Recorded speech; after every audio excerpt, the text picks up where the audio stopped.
Moments ahead of the much anticipated Fastener Fair USA opening welcome comments from America's Fastener sweetheart, Melissa Magistro.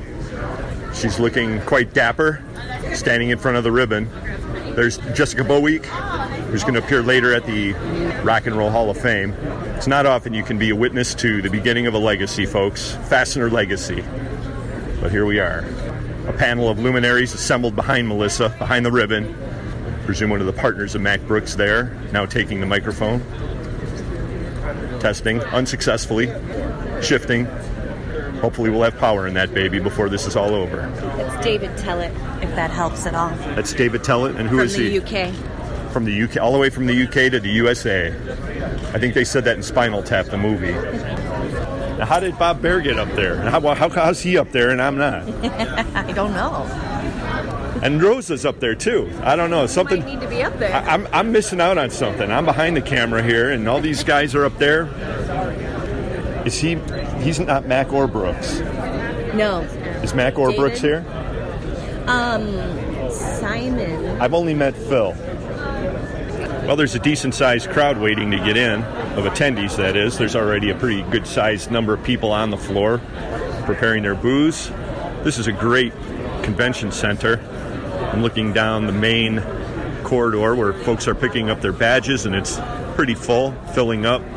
Wednesday morning, April 11th. Today we run events in engineering, transport, chemicals and printing industries, and fastener events.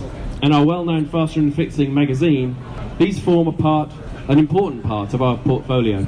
Fastener Fair Stuttgart, which many of you will know, has taken place every 2 years since 2005. It's the largest and the best attended fastener exhibition in the world. This is a fundamentally important industry. We believe in it, and the fastener industry is huge, it's growing, and it's truly global. And we try hard to respond to demand for events that bring people together right through the buying chain and serve more regionalised markets. And so we have, over the years, launched a number of fastener fairs in other locations. And now, of course, today, we're delighted to be here in Cleveland for the inaugural Fastener Fair USA. We're very proud to be here in the Midwest, and we've been delighted with the response from the industry and the many, many supporting bodies and publications who have worked with us and who are here today.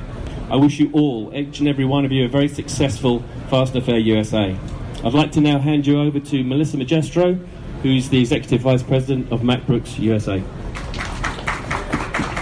Thank you, and welcome everyone to the very first Fastener Fair in the USA. We are looking forward to a great 2 days of exhibits, education sessions, and connecting with industry peers and customers. Fastener Fair is well known as being the place for the full industrial fastener supply chain, and our exhibitors are really looking forward to meeting new customers and making connections here. I want to thank our association partners who, along with our media friends, have helped to get the word out about this first Fastener Fair and bring hundreds of people to Cleveland. I also want to thank our gold sponsor, Ernest Machine. We are very pleased to be a part of their 70th anniversary celebration. Thank you, Ernest Machine.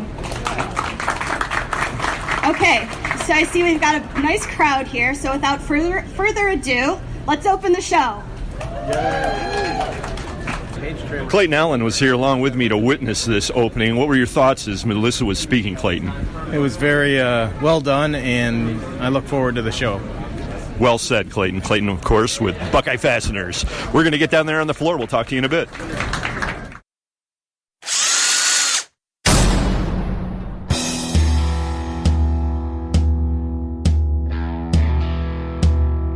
It's time for Fully Threaded Radio.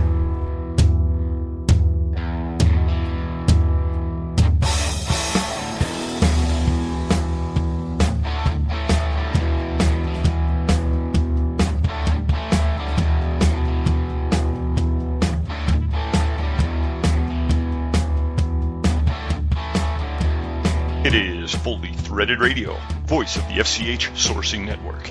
This is the online, on-demand, predominantly fastener-related podcast where we discuss all things related to the industrial fastener industry. So if that's your sheet of music, you clicked into the right podcast, and we're so glad you've joined us. Hi everyone, Eric Dudas here, and the co-host of Fully Threaded is here with me as well. He's a gentleman, a scholar, and the creator of the legendary scrubber software. He's Brian Musker. Hey Bri, doing all right? Yeah, I'm doing pretty good, actually. I think you could have added, and instead of only those things related to fasteners, and lots of things not even remotely related to fasteners. That's the predominantly part, Brian. Oh, okay. Sometimes it's not too predominant. Regular Fully Threaded listeners know that very well, and I guess that'll carry over onto this episode 127 of the podcast. We're publishing this the week of April 23rd, just after the big Fastener Fair here in Cleveland, Ohio. We'll be covering that quite a bit on the podcast today. It was good to see you out there for that, Bri. Oh, it was good. Yeah. Well, of course, I like Cleveland, so it's not a bad, I don't have a problem coming to Cleveland. So it was good. It's a good venue for me. And we're going to talk all about that during our feature segment on today's podcast, everyone. We'll be joined by Jake Davis of BTM Manufacturing and Rosa Hearn of BBI. They were both at the show. We'll compare notes, and whether you were there or not, I think you'll enjoy the conversation.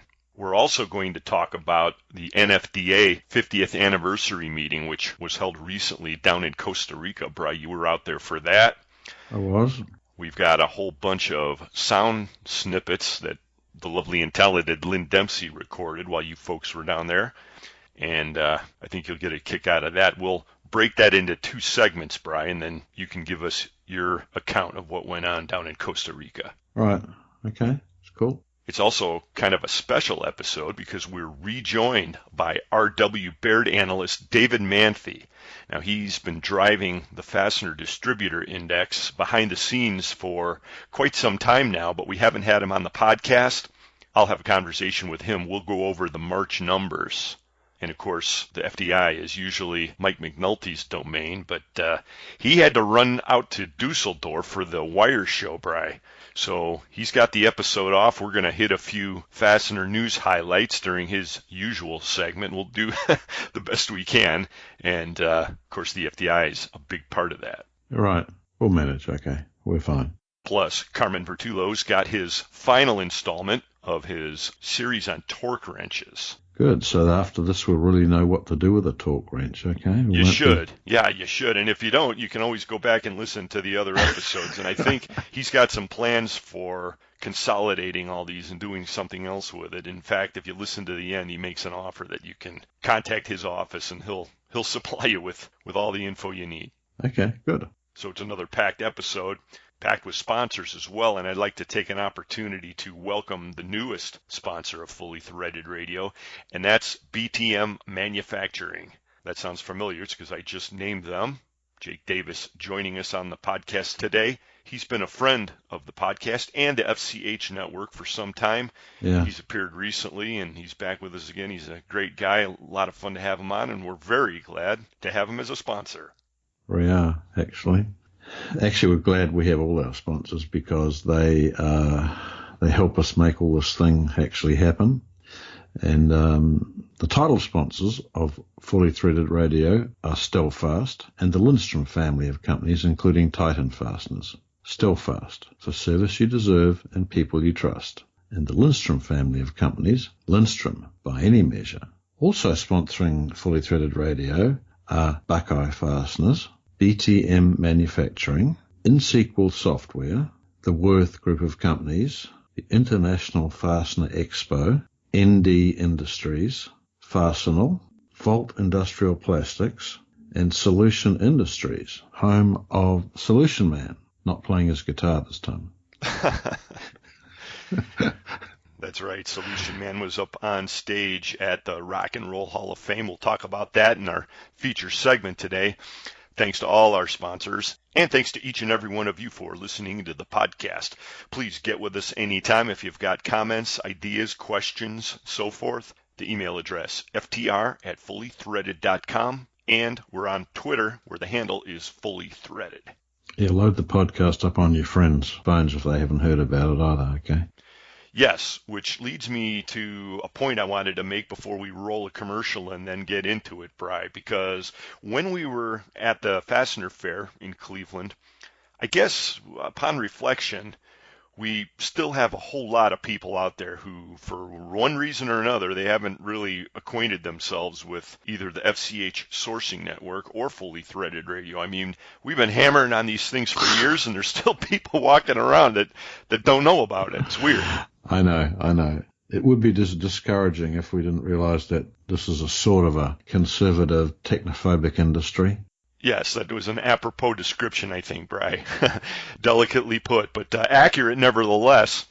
So it's also not discouraging because the audience keeps growing every episode, and so does the FCH network, which is our main gig, folks. Get out to fastenersclearinghouse.com whenever the need comes up to find a hard-to-find or short supply fastener inventory item. Or just any item. That's true. It's a great place to go, and it's free to use when you're sourcing those kinds of parts. But we'd ask you one thing, and we don't ask you for much, folks, and that is spread the word about Fully Threaded Radio and the FCH network. We'd really appreciate it. Yep. And this is an episode that's definitely going to go to 11, Bri. So why don't we spin those commercials real quick and dig right in. Okay. Hey, everybody, it's Fully Threaded Radio. Brian and Eric, your online Fastener Talk Radio brothers in thread. Fully Threaded Radio.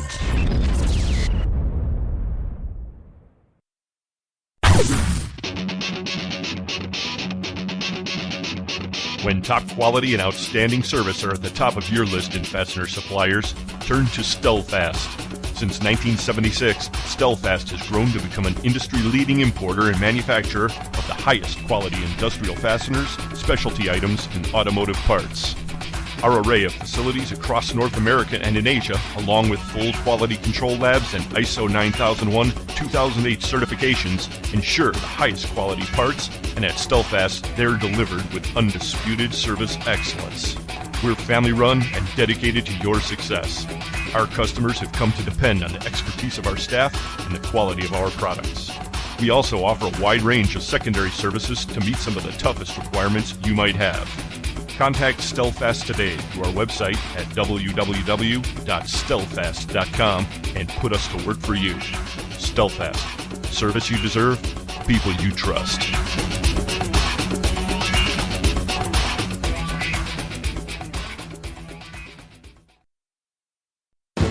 What makes Lindstrom a leading specialty fastener master distributor? For years, you've known Lindstrom as the premier name in metric fasteners, with an expanded product line that now includes the largest assortment of fasteners and components of any master distributor. Today, Lindstrom means much more than metric. At Lindstrom, we're focused on a single goal: to bring our distributors the perfect combination of convenience, flexibility, value, and choice, delivered by the most experienced sales team in the industry. For inch or metric fasteners, standard or special, in any finish, all packed to your requirements, turn to Lindstrom, where we have what you need and deliver it the way you want. To learn more about Lindstrom and our expanded brand of value-added products and services, visit LindstromFastener.com or call a sales representative at 1-800-572-5550. Lindstrom, by any measure.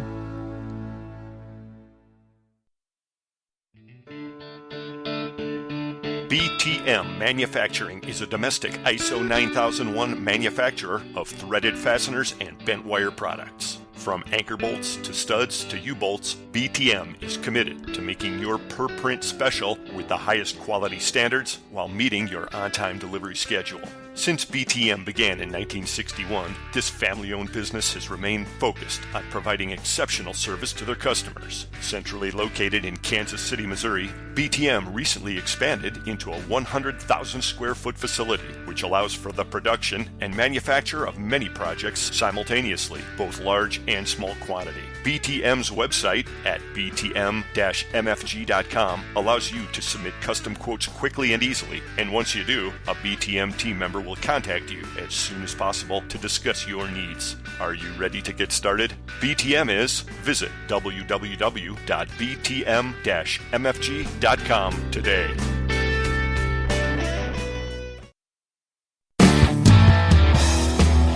This is Baron Yarbrough with Spring Bolt and Nut Manufacturing, the best beard in the business. Sorry, Chris. And you're listening to Fully Threaded Radio.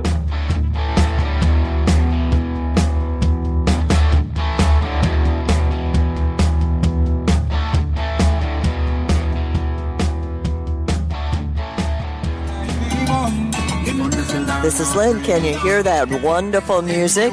This is our beach dinner for the 50th anniversary. The NFDA just went all out. We've got a band. We've got beautiful tables here in gorgeous Costa Rica with the weather. Sorry, everybody back home in Chicago. Just so nice and warm and wonderful.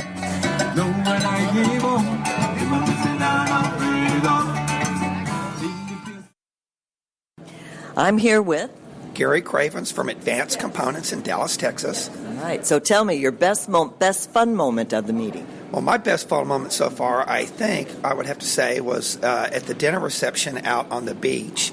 So when we arrived, they had the full band going, they had the lights strung up, had these beautiful white tablecloths on the beach, had the waves breaking, and everybody was just wowed. You had a big bar set up, and so you had this really just, beautiful, lush environment, and everyone that was in there, fun, bright colors, and so it really was set well. So that was fantastic. And we sat at our tables, had a seated dinner, and then we were seated with some new people that I actually hadn't met, which is kind of refreshing for an NFDA event because everyone has gotten to know each other for the most part really well. There's not typically a lot of new faces, although we do have routinely some new faces trickling in. Because of the intimate setting and this exciting venue, we really had a chance to have a nice, long conversation with these new people, and it was really, really fun. So I would have to say that was probably my most fun moment. And how about business-wise? What did the NFDA help you with in business? Well, my first thought was, the Paul Riley as a speaker, but because he's just so vibrant and brings my mind was reeling with all these great ideas how I was going to go back and retool the sales team and everything. But after I started thinking about it for a second, I would have to really say, it's probably more like at the end of the day, after you've kind of done all the work in the workshops and having all the speakers and you really just kind of wind down by the pool and you're sitting talking to the people that you've gotten to know here and the networking and the relationship building. And you start to talk about your business and you have these issues that arise in your business and they have the same issues and we're talking about HR or employee development and they're like, well, we have the same problem. Here's what we did to solve it. And, you have this eureka moment. You're like, that's such a great idea. Mm-hmm. I would have paid a consultant, $10,000 for that. And they probably wouldn't have even had such an on-point solution. Right. So that's really my best business moment. That's great. Thank you for talking with me. Well, thank you, and enjoy your time here. John Sweeney from Spanar. And he's first-time attendee to the NFDA. And I just want to remind you, the core value is to balance life, work, and have fun. And we're here in beautiful Costa Rica. What do you say? Balance is here. Actually, it's skewed more to having fun than anything else, which I really love. It's and the number one thing I'm really feeling here is the friendliness. It's incredible for my first time. Absolutely incredible. Good. So it sounds like you'll return to an NFDA. I'm going to insist they send me every year. I thought I pulled the short straw last minute, but I'm going to insist they send me every year. Yeah.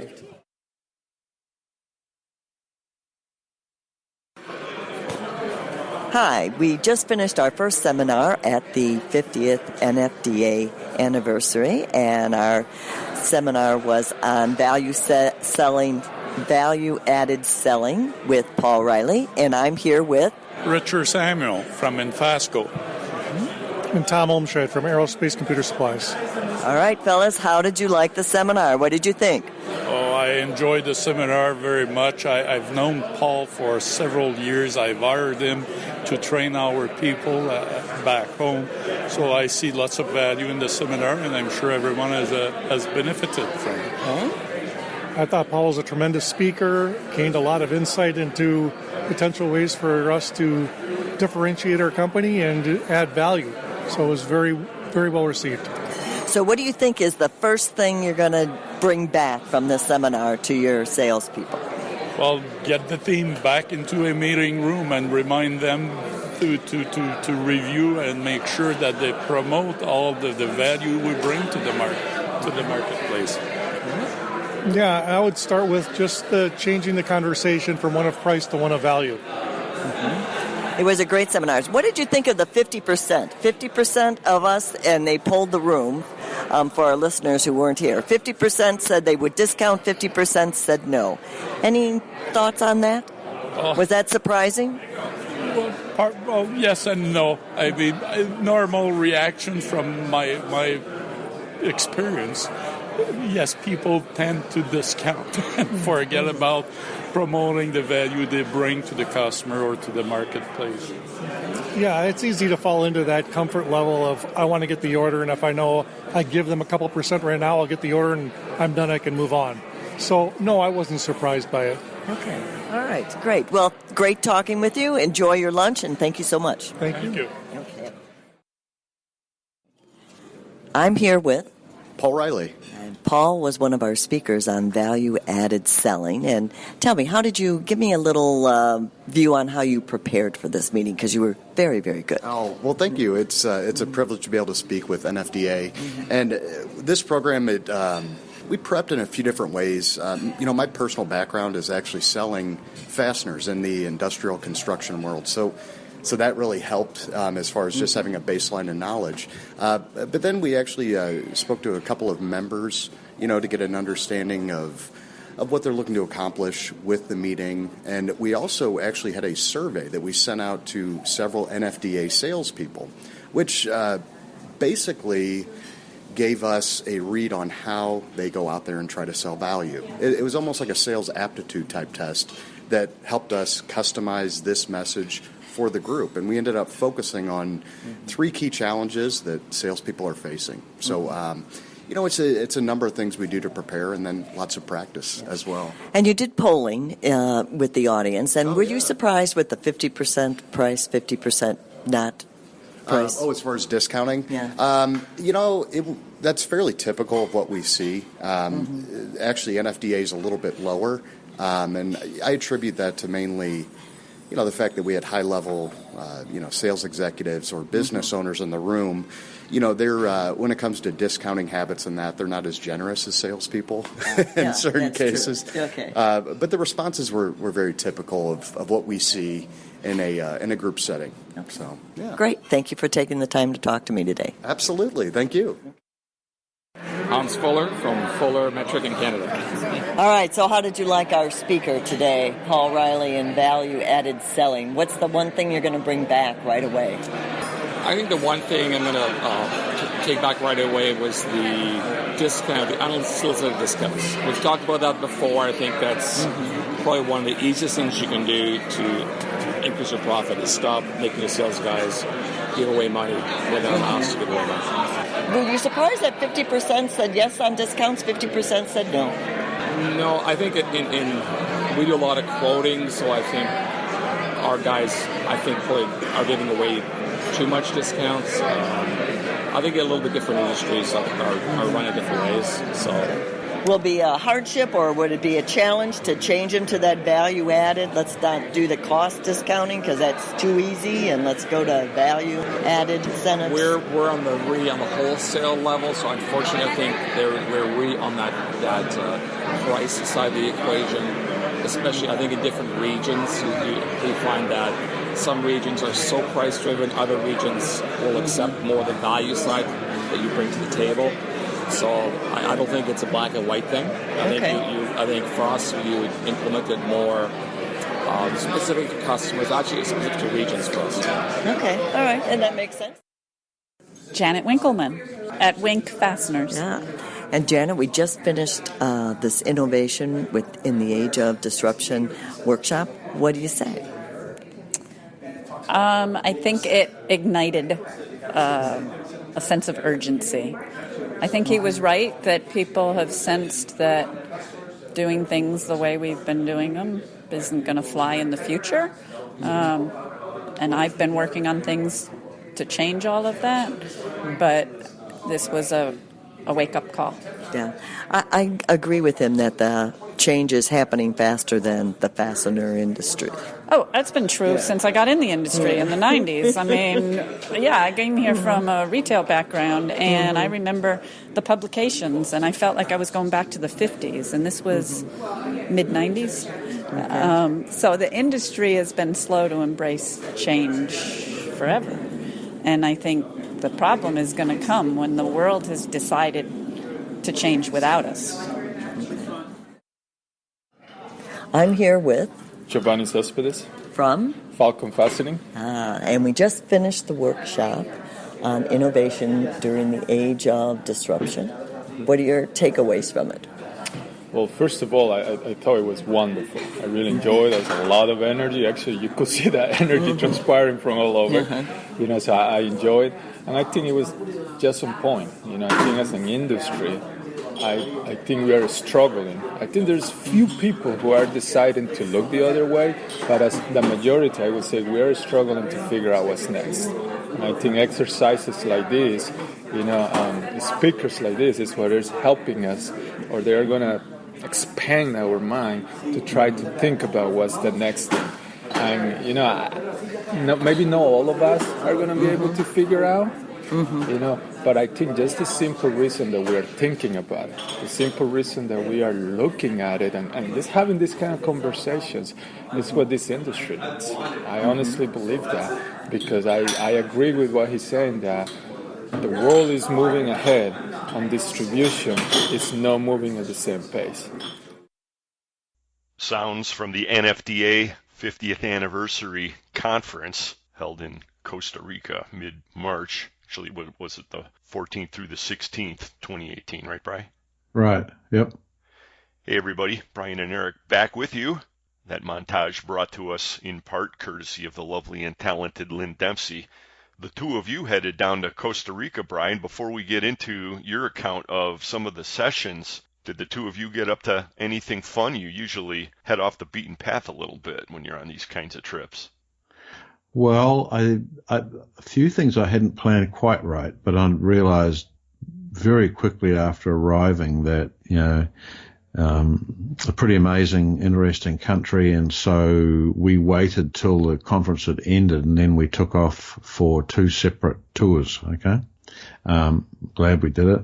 It's an interesting country. Actually, I'd go back again, and I've never been to Central America in my life before. I've been to South America, but not in, Mexico. Never been to Central. It's an interesting place, and it's set up straight for tourism now. But it's an interesting country. It still suffers from a Spanish legacy administration, which means that those things don't work very well. But it doesn't suffer from a lot of other countries that, were really oppressed by the Spanish because they found gold there. They didn't find anything in Costa Rica, so they sort of left it. That's interesting. Did they eat a lot of ham there? They are big meat eaters, actually. I mean, really big meat eaters. It's their main food is meat. And wine drinkers too, I'm guessing. Well, yeah, probably. I mean, it's just, it's sort of unusual to be just such big meat eaters. And their cows are all like from India, the Brahmin cows, because they have to handle strange conditions. And, they don't have bullfighting, but they have bull riding. So all these teenage boys, their, rites of passage involve riding bulls. And the towns, when they're like on Friday night is bull riding, and the places just go crazy. It's an interesting society, to be in. Never been there. Sounds like a great location for a fastener event, though. A lot of bull happens there too, so. Right. Well, not quite so much, but it was a great place to have it. I mean, you'd want it to be a little bit cheaper, but it was a marvelous facility, the hotel we stayed in, and right on the beach on the Pacific coast. And, the roads are sort of crappy. They've their money goes into education. It's not a rich country. Their biggest export is coffee and pineapples and I guess now tourism. But people deal with you happily, okay? So it's easy to talk to people. And they speak a slightly different form of Spanish. It's the South American Spanish, so it's not connected to Mexican Spanish. I mean, it's Spanish, but their phrases are South American phrases. Didn't expect that. That was probably not picked up on by most of the attendees of the conference, but of course you did because you've spent a lot of time down there. Well, the audio montage that we just played started off with the sounds of the opening ceremony, or the opening dinner party, I guess it was, and it was held on the beach, and it sounded very festive. There was a band in the background, and everybody, by all accounts, had a great time. The next day, the conference started in earnest. So there were breakout sessions, there were educational sessions, and where do you start, Bri? What stuck out in your mind? Well, first of all, breakfasts were good, and certainly if you liked American breakfast, and they even provided tons of bacon. Breakfasts were all sponsored by different companies, and some of our own members being those companies. But the first session really was the value-added selling by Paul Riley, and he is a really interesting speaker. And, sometimes it takes some of these to sit and just listen to something away from work to understand how you really should be rethinking your business, okay, or rethinking things you do. And so the whole point of Paul's talk was really the basis that, you have to keep telling your own customers the value that you bring to them, because people sort of forget in the ordinary problems of just doing business. They forget all the different ways that you provide value to your customers.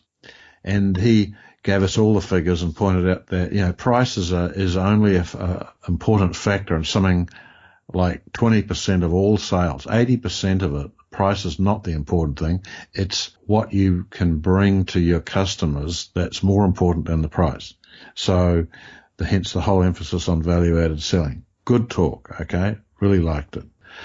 Then there was a lunch, sponsored lunch again by numerous other companies. And then we went into the roundtable discussions. Now, there's a difference this year because normally the roundtables are split into two different groups, depending on whether you own a company or whether you just work for a company. And this year they decided to join them together so there'd only be one set of tables. Oh, so everybody was in one big room? Yeah. And I'd requested that on every table there had to be one member of the board of NFDA, just to provide, I guess, some continuity or whatever. Anyway, it was a good idea. It worked out well, and we had to come up with things that we thought were important, particularly in relating to how does NFDA bring value to its members and how could it add more value. And, different things turned up there. I mean, Junzu from Brighton Best, BBI, he was at my table. And I was nominated as the sort of record keeper, which was absolutely not a good thing for me because I can hardly read my own writing, let alone anyone else. Kurt Zender pointed me to that instantly. However, it was good, and we had people at the table who had never been at an NFDA function before, and we had others like Kurt and Jun who were very familiar with NFDA. And it was good. Overall, what came out as one of the things that was a thorn in people's side was the upcoming show in Cleveland.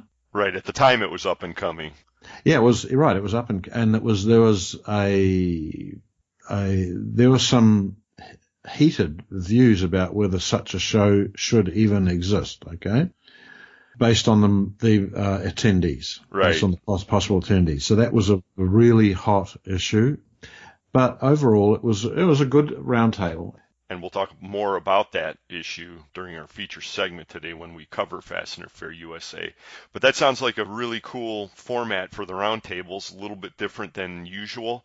And of course, all of the associations, be they the national association or the regionals, all the fastener organizations these days, they're all searching really for their reason to exist and how do they bring value. They've all sort of found their own niches, and I'd be surprised if we don't see a few more shifts in the upcoming years. I mean, just talking with people, you could kind of feel it. I mean, people are feeling out. It goes for shows and associations, but it's really interesting. So then what happened later in the day or the next day? There was another educational series, or? No, later in the day. I mean, we were all given suntan lotion and a beach ball by our friends in Star Stainless. And then so the afternoon was what they call the flotilla, which is really an excuse to sit around a pool and drink, or sit in the pool and drink actually, or stand in the pool and drink. And it was a very sociable affair, and it was good. Okay. I mean, I had a chance to talk to lots of people. And then so that was this called the flotilla, and then everyone has to get together in the pool for a picture, okay? Group photo. Oh, no, I didn't see that. That should be out there on Twitter somewhere. I'll have to go look. It should be somewhere. I mean, Vicky, that was sort of encouraged and organised really by Vicky. I should say that Vicky and Janine over the whole conference did a terrific job of keeping things on track and order, okay? They usually do. Yep. And then so that finished, and then in the evening, then we had the reception, the dinner on Mansita Beach, which is the beach right in front of the hotel. And it was sort of impressive. I didn't quite expect the tables just to be sitting in the sand, but that's where they were. We were all in the sand, and there was they had a great local band that sort of must have known Bob Marley a lot, I think. Well, yeah, maybe that was the segment that kicked off the montage. I thought it was the opening. Okay, yeah, that makes sense. Hey, Bryce, sounds like you should have taken the opportunity to get married while you were there. You and my mother. Okay, thank you. So it was a great dinner, and and then people went off to different bars and things. But it was a great affair.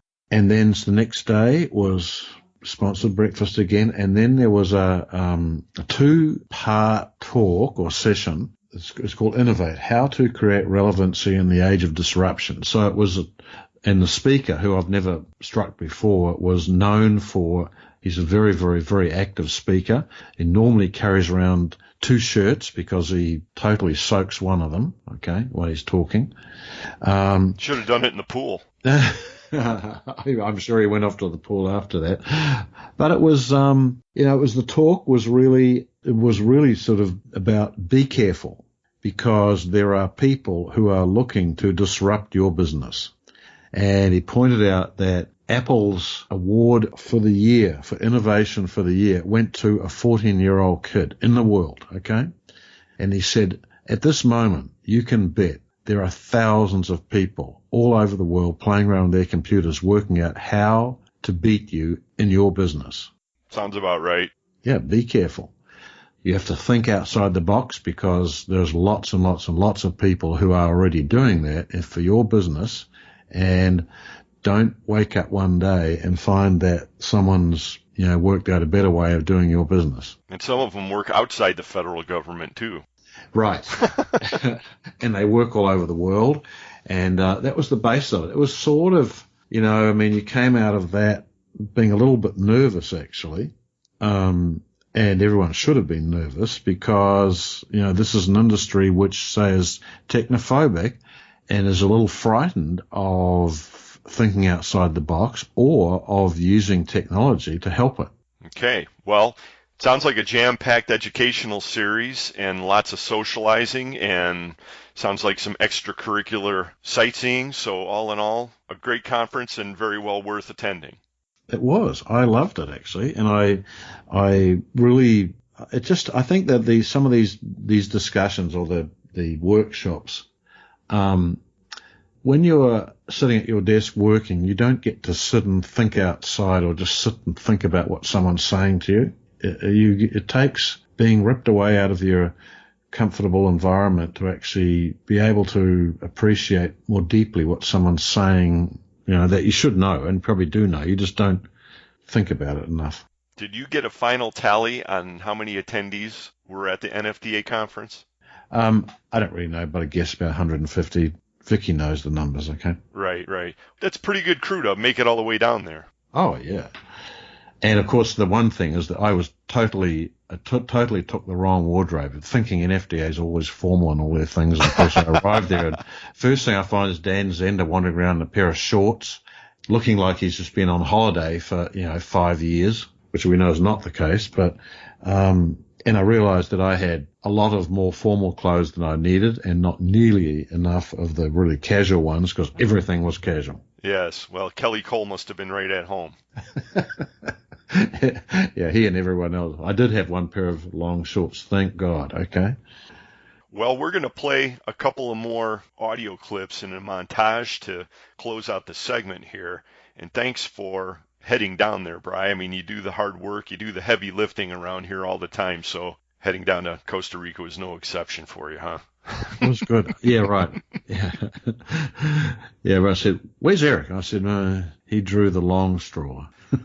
Well, I'm heading out to Phoenix in the very near future for the Pac West conference, so I'm getting mine. Don't worry, folks. But yeah, I'm glad you were able to get down there. Now, the NFDA has another event coming up that we'll mention later in the podcast as well, but it is their ESPS sessions happening in June in Chicago.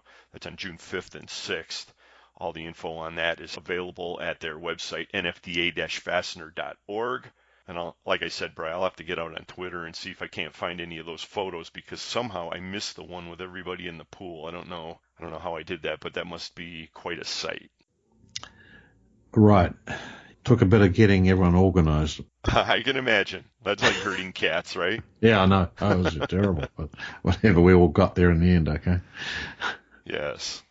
Well, everybody, this is Fully Threaded Radio. We've been talking about the NFDA 50th Anniversary Conference. We're going to play a couple more audio snippets, and we'll be back right after that. Yeah. I'm here with Kevin Miller, the new president of the NFDA. Hey, no pressure on you. First year in, you got to do a milestone meeting. Yeah, first year in, and I'm glad it was this year because my grandfather Doug was a founding member, past president. My dad was involved, and it's been great to have an opportunity to be involved on the board as well. Oh, that is super. Now, you get the tough questions. We know all the fun that we've had in Costa Rica, but one of the NFDA's core purposes is to help their members thrive in the global workplace. So tell me how you did that this time in this meeting.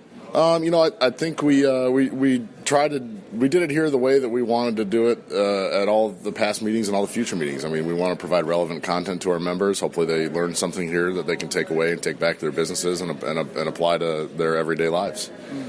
Oh, and I think they did. The sales one was perfect, and round tables were good, and today's innovating one will be very good.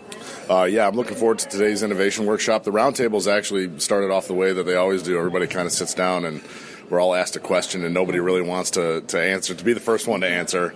And then once somebody says something at the table, everybody kind of builds on it. And the general feedback from that session was that was one of the more valuable sessions that we have at these things. So, I encourage everybody to make more of an effort to attend these events and participate, but also participate in those roundtable discussions because we learned a lot yesterday about where we are, where we want to go, and what we want to see from the association. All right, great. Thanks for talking with me, and great meeting.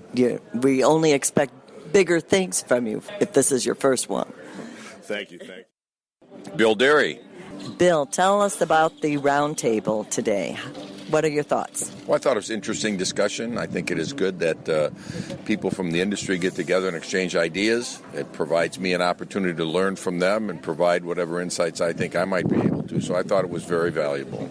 So what was your one takeaway from today's roundtable? Well, if I had to select just one, I think there was good input to the NFDA about the things that we can do to increase member value. As I thought our group created some interesting dialogue, but as I listened to the others, I thought kind of the combined efforts of the group gave some good insight to the board about what we ought to be doing with future meeting content to make it of greatest value to the members. Okay, thank you. Carmen Vertullo from Carver Engineering and Manufacturing, also known as Carver Consulting. And we just finished the breakout sessions, and we were at different tables and everything, and then they did a synopsis of the views. Why do you think breakout sessions are important? Well, for me, I'm a brand new member at NFDA, even though I know many of the members. Some of my clients are here. But at these breakout sessions, you get to actually know people. They express their opinions. You see them the next time in the hallway. You have an association. You can strike up a conversation because you've already broken the ice with someone that you never met before. And it's not just technical. We talk about business stuff, family stuff comes up. How businesses run, how they should be run. What did you find out about doing a certain thing that you can share with other people? So just the planning roots a little bit deeper with the club is the big value to me. And I agree with that. Also, just that we all kind of struggle with the same issues, and it kind of helps to have that consensus and try to figure out a solution. Well, it's not exactly a misery loves company kind of thing, but it is you feel a little bit more comfortable about your problems knowing that somebody else has been down that road and can give you some guidance.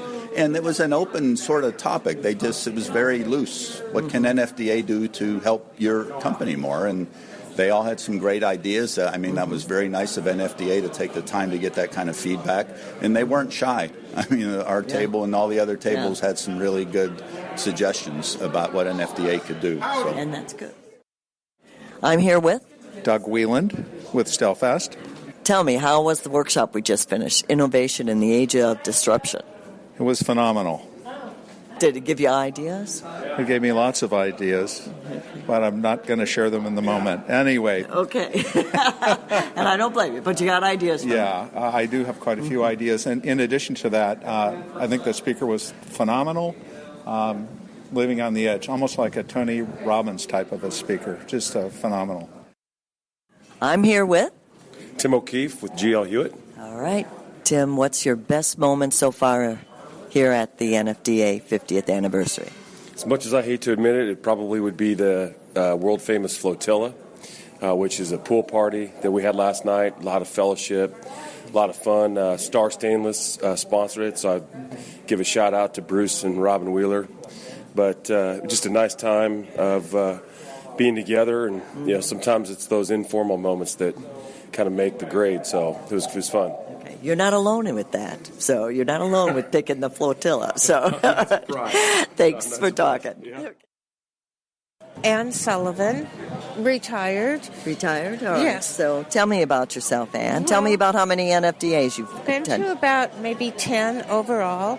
Long-time family fastener business. I've been out of it for many years, as has my immediate family.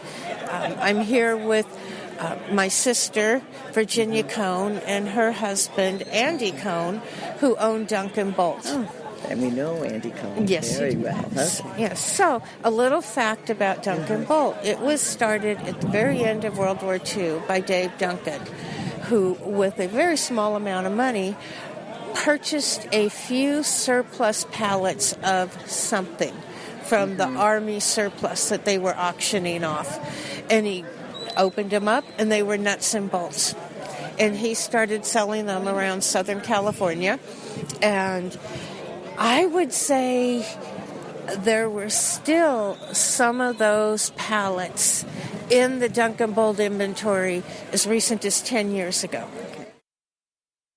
Kameron Dorsey, National Sales Manager from Beacon Fasteners and Components. All right, we're just almost finishing our NFDA 50th anniversary event. Tell me, what was the most fun thing you did? To this point, I would say the Flotilla. It's my first time being part of it, having 50 or 60 people drinking in the pool, all hanging together, networking, socializing and networking. Very relaxing. This is a beautiful place. Weather was gorgeous, and what better to be around some of your peers. Yeah, that's absolutely true. All right, so they don't think all we did was fun. What was the best work-related event? The roundtable discussions. I enjoyed those and different other associations, and it's the first time in a while since NFDA did it, and it was good having peer-to-peer learning, sharing best practices, and we were talking about the future of the NFDA. They wanted to know what we want to see more, so they were definitely, the current board was taking feedback from their members to help improve the experience for everybody's businesses.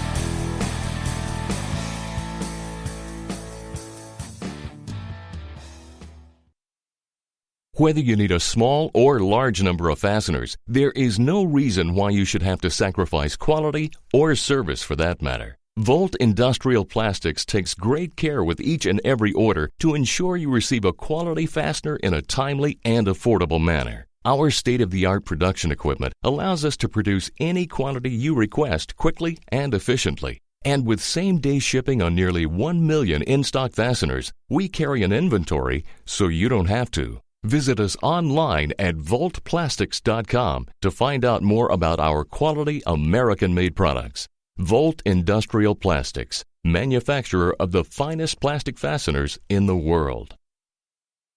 Since 1905, Buckeye Fasteners and the Ohio Nut and Bolt Company have been supplying the world with high-quality fasteners.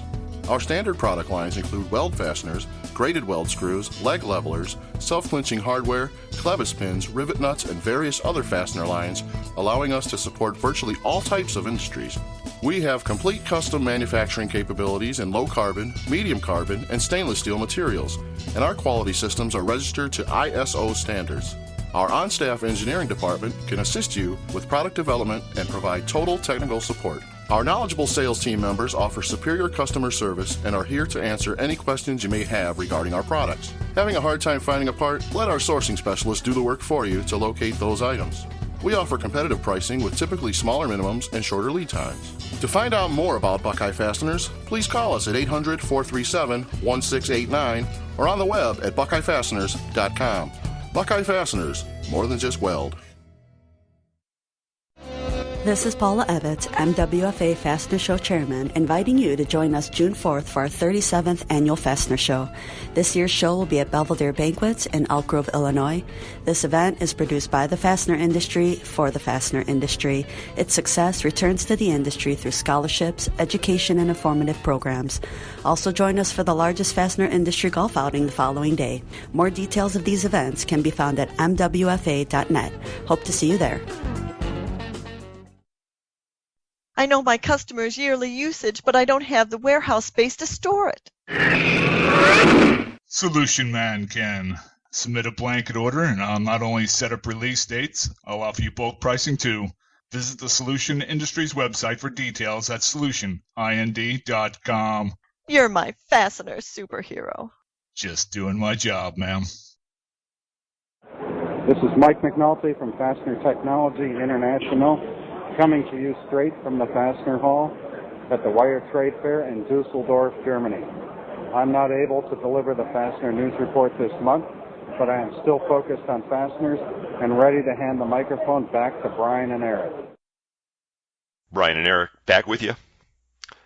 Well, as mentioned, Mike McNulty has the episode off. He's headed off to, or he actually already headed off to Dusseldorf, Germany, where he's participating in the International Wire and Cable Trade Fair. You've probably spent a lot of time out there in Dusseldorf, haven't you, Bri? Yes, yeah, Dusseldorf is one of the places where they have these things where they call a messe. Messe would be, I don't know, it means an exhibition or a show or something in English. It's no exact translation, but Dusseldorf is one of the big cities for them. In Europe, they call what we call trade shows, they call them fairs. So maybe that's German for fair. Don't know, but if you're looking for fastener industry headlines beyond the scant few we're going to present right here, get out to fastenertech.com.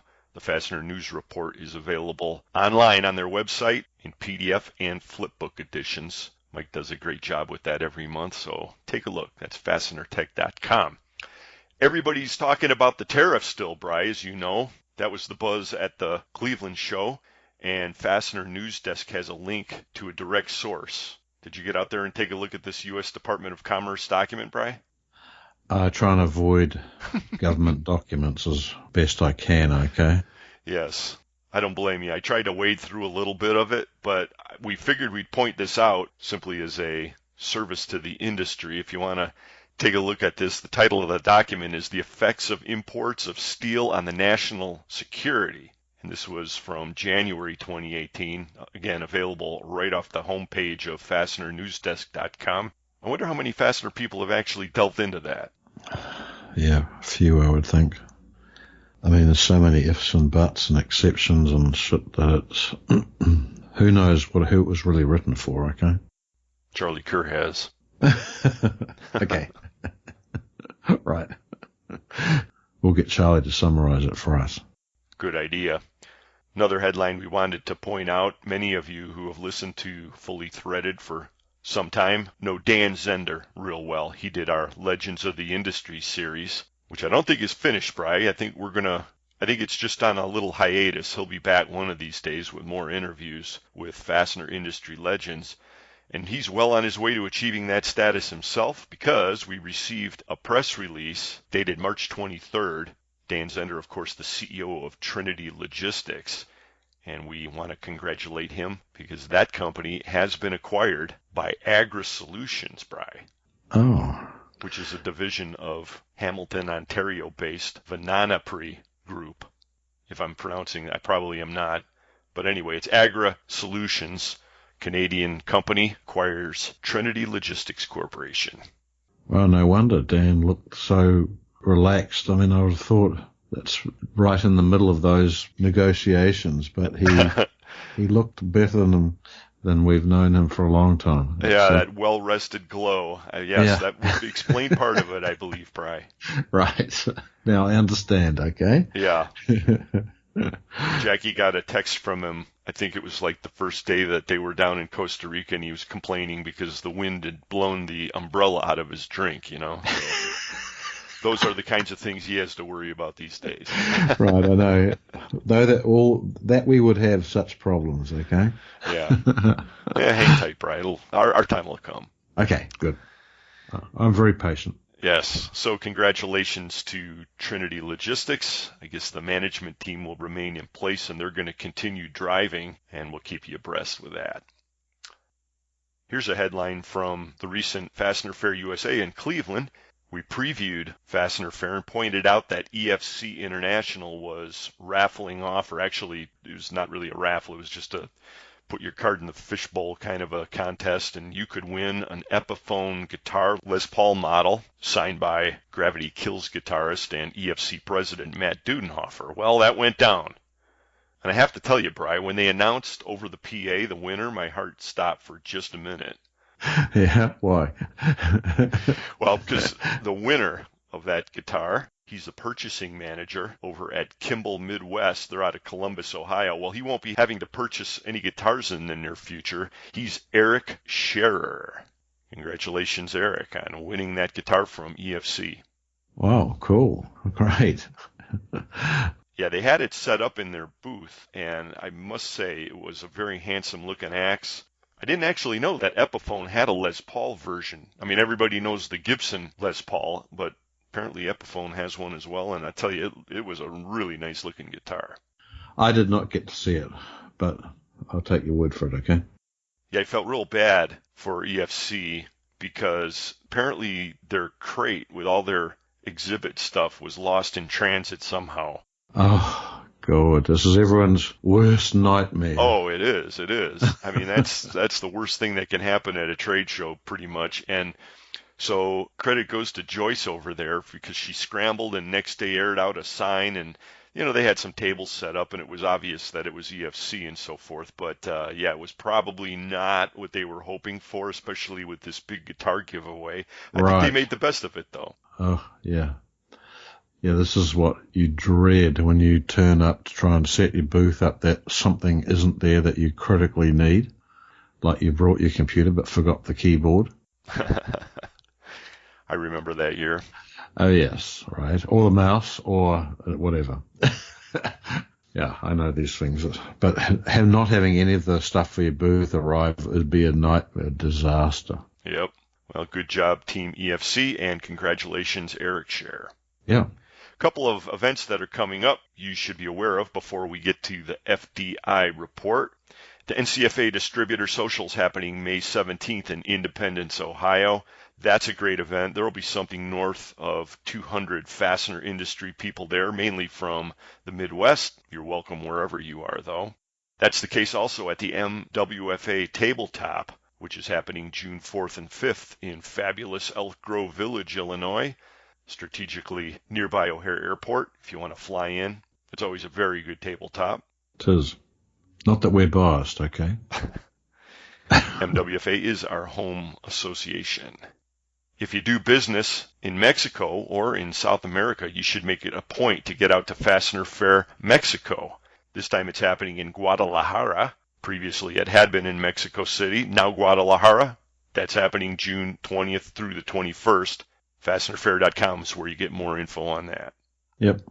The last one we'll mention for now. Make sure you get all your shipping documents correct so you don't have any mishaps with your crates or anything, because you're not going to want to miss the International Fastener Exposition, otherwise known as the Vegas Show. That's happening October 30th through November 1st, Bri. So we're going to have to start planning, or maybe we should get Lynn to help us start getting our costumes ready for that. It's happening on Halloween this time. Oh, yeah, you're right. This is a problem with timing, with dates. Yeah, I think a few people are a little upset by it, frankly, but on the other hand, I think it's going to be a hell of a lot of fun. I mean, I would be shocked if Emerald doesn't do something to really leverage that Halloween theme. I think it's going to be a unique Vegas show. Yeah, maybe. I will not be in costume, okay? Just now, public announcement on my behalf. Oh, I haven't begun to work my persuasive magic yet, Brian. You can't be that good, okay? I've known Maybe you we too should long. start a Twitter campaign, everybody, to get Brian some ideas on what he should be for. Maybe how about crocodile? Nah, too obvious. Yeah, no, we don't want that. I could find the right hat, though, with the corks all round it. We're going to work on it. Hey, everyone. The Fastener News Report is normally brought to us by Volt Industrial Plastics and Fastenal. This time, we're just going to say Fastener Distributor Index Report is sponsored by Volt and Fastenal. Thank you very much. All right. I was really happy to get back together with David Manthey, and as usual, he gives us a very precise and insightful analysis. We'll get to that in just a moment. Well, he's lived this survey for a while, okay? He should know it backwards, and he's the guy who dreamed up the whole idea of having the forward-looking index too, isn't he? That is correct. He's got a lot of passion for this kind of thing. Yeah. And we're so fortunate to have Dave Manthey of R.W. Baird as the head analyst for the FDI. The title sponsors of Fully Threaded Radio are Stelfast and Lindstrom. Get with us anytime, folks. The email address, ftr@fullythreaded.com, and the Twitter on handle is Fully Threaded. Our feature segment covering Fastener Fair USA, which just happened, is up after this. But now let's play the conversation with Dave Manthey covering the March FDI numbers. Yep. The Fastener Distributor Index reading for March 2018 was 59.5, seasonally adjusted. This number was down slightly after February's reading of 60.4. The FDI is a collaboration of R.W. Baird and the FCH Sourcing Network with support from the National Fastener Distributor Association. It tracks industry sentiment and performance with a monthly diffusion index, which is derived from a survey we conduct with North American fastener distributors. Dave Manthey is a senior analyst with R.W. Baird, and since he took over the reins of the analysis side of the FDI, we've seen several important improvements to the index, including the addition of the forward-looking indicator. It's been a long while since he's joined us on the podcast, but he's with us today, and we're honored to have him. Dave Manthey, thanks for joining us on Fully Threaded. Thank you, Eric. Good to be here. It's been way too long. It has. Good to be back, though. It is. So we saw a little bit of a downtick, nothing too dramatic. What do you make of the March reading? Well, the 59.5 that we saw in March, seasonally adjusted, is still well above 50, which signals continued expansion.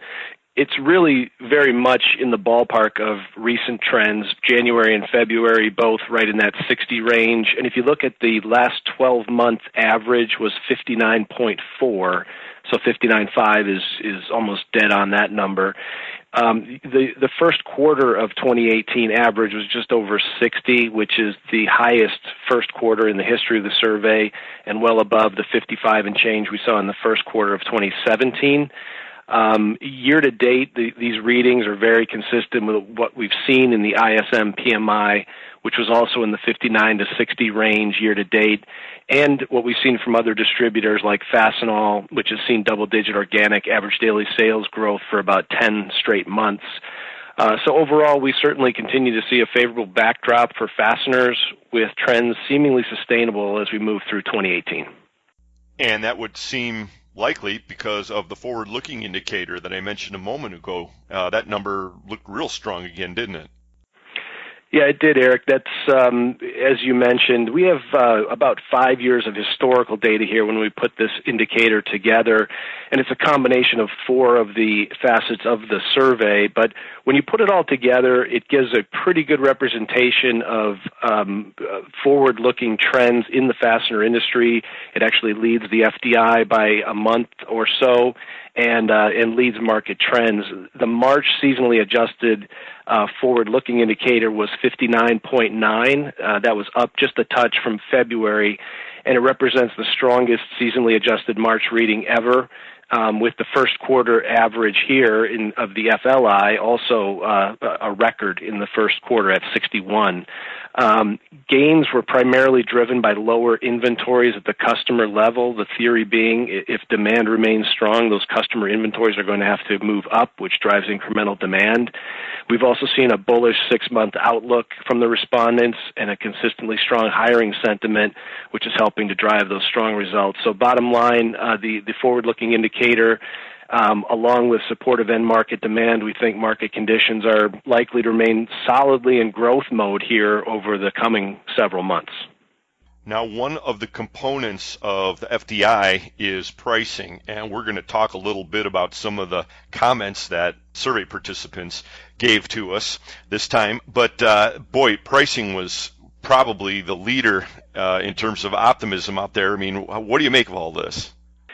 Right. So the commentary that we heard from respondents to the survey were mixed this month, and there was positive commentary mainly around current demand, and that was balanced out by some respondents expressing concerns over tariffs and the implication for pricing and margins. On the positive side, we heard responses like most customers are seeing increases in usage, lead times from suppliers are being extended, a very good month, that type of response despite some weather-related headwinds.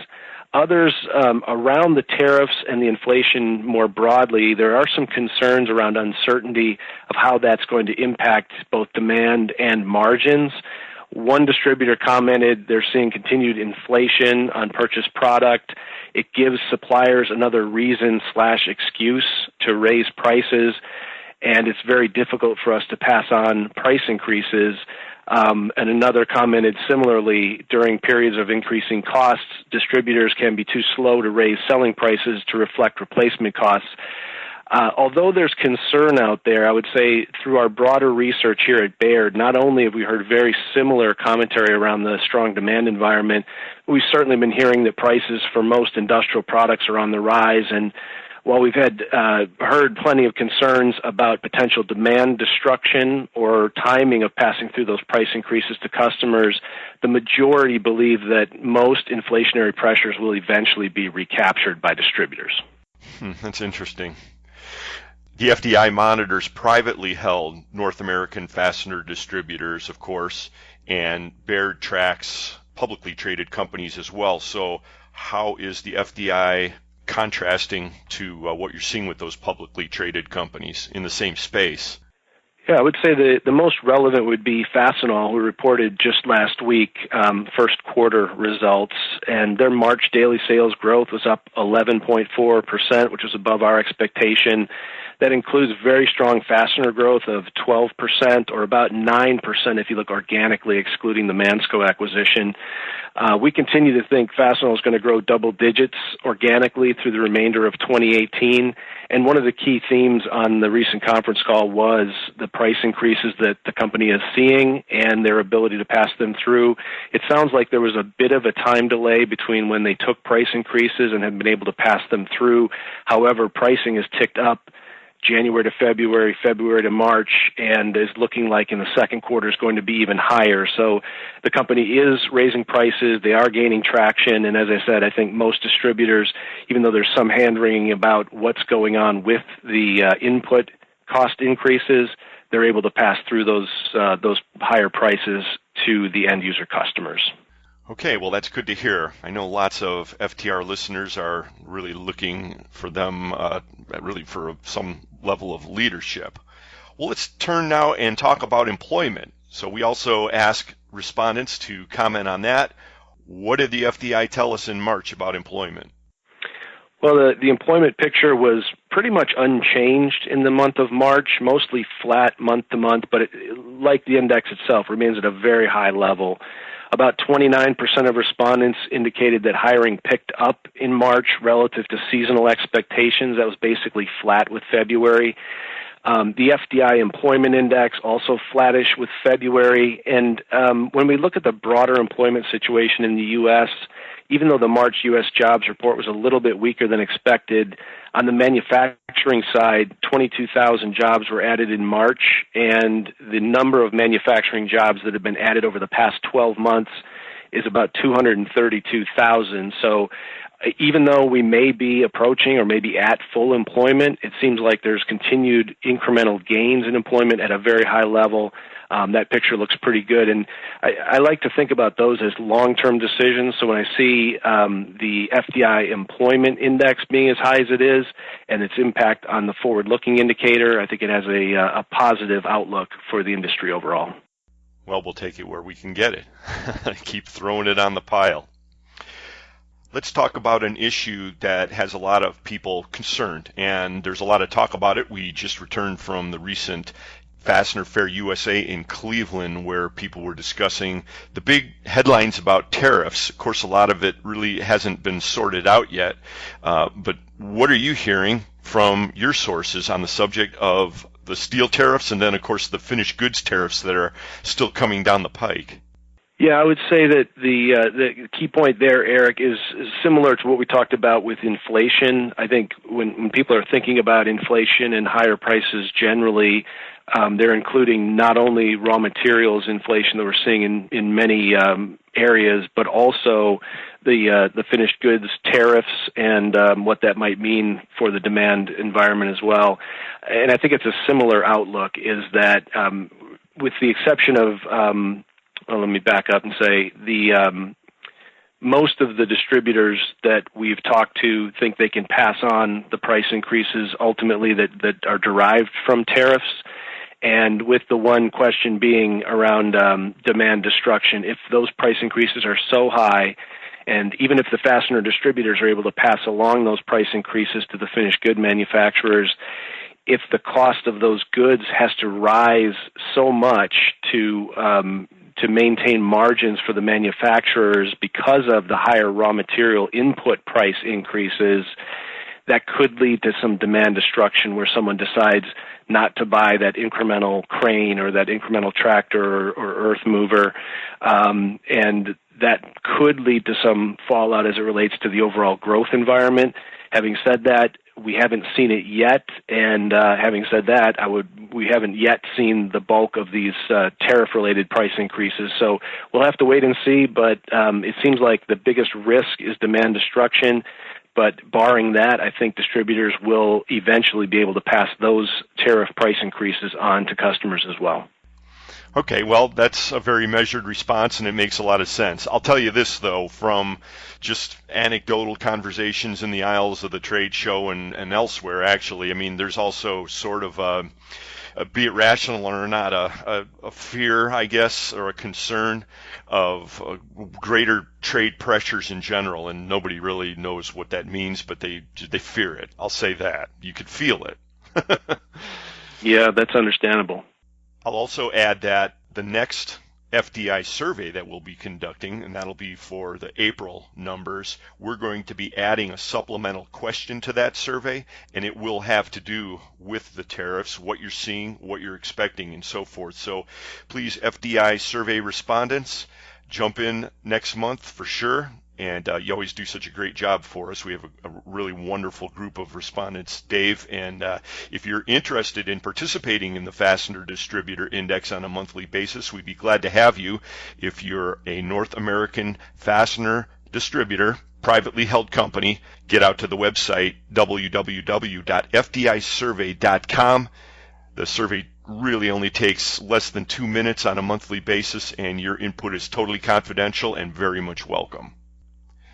Dave Manthey, you're with R.W. Baird. You speak with companies all across the industrial plane, and you have a lot of information. What can you tell us just in general about the economy? What are we looking at? What are you watching?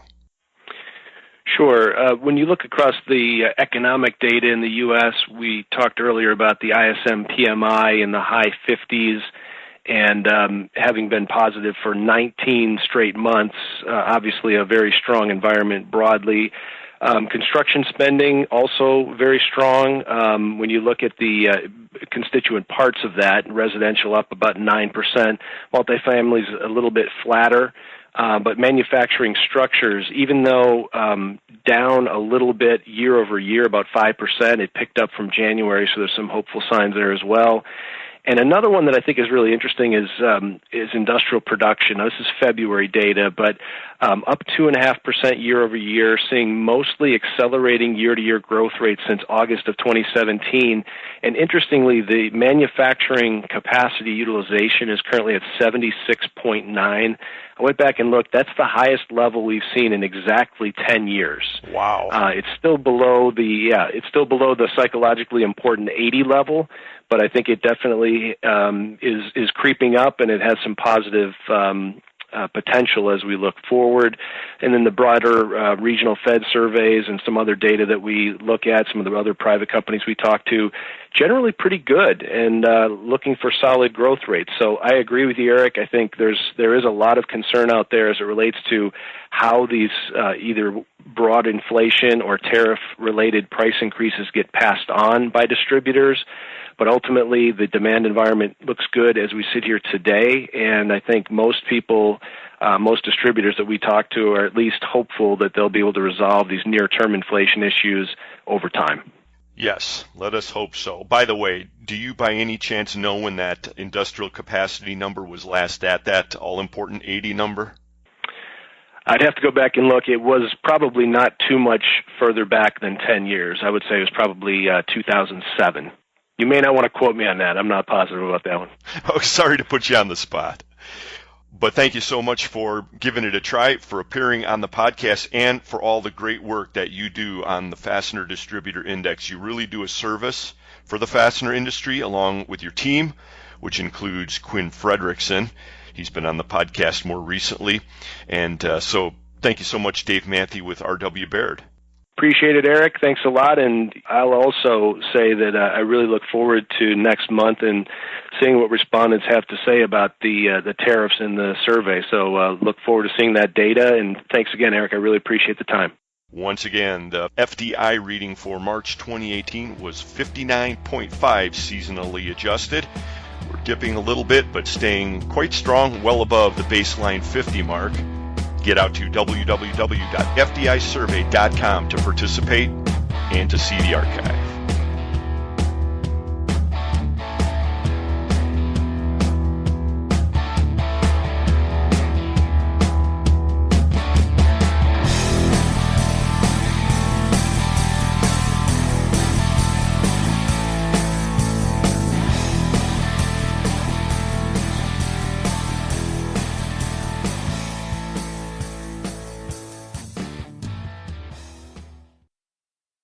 For a selection of hundreds of thousands of fasteners, check out your local Fastenal store or Fastenal.com. We can stock domestic or internationally sourced product locally and keep your bin stock filled for you at no additional expense. We are a 9001-2008 certified company that's made a huge investment in quality control so you don't have to. And if you can't find it on our shelf, we can make it for you at the quantity you need at one of our many manufacturing facilities. Learn more by contacting your local Fastenal store or visiting Fastenal.com today. ND Industries has been solving customers' toughest problems through innovative technologies, competitive pricing, and industry-leading service since 1955. A family-owned business, ND Industries manufactures and applies fastener locking, bonding, sealing, masking, and assembling products. Their pre-application process makes fasteners ready to use at the point of assembly, resulting in reduced labor costs, time savings, and superior quality assurance. As a fully integrated company, ND handles all aspects of operations, from formulating custom chemical compounds and coating fasteners to providing inline inspection, packaging, and delivery services. ND Industries serves the global market with 13 divisions in the continental U.S. and also facilities in Taiwan, China, and Turkey. Learn more about ND Industries at our website at www.ndindustries.com. ND Industries. Innovative technologies, competitive pricing, and industry-leading service. Contact ND today.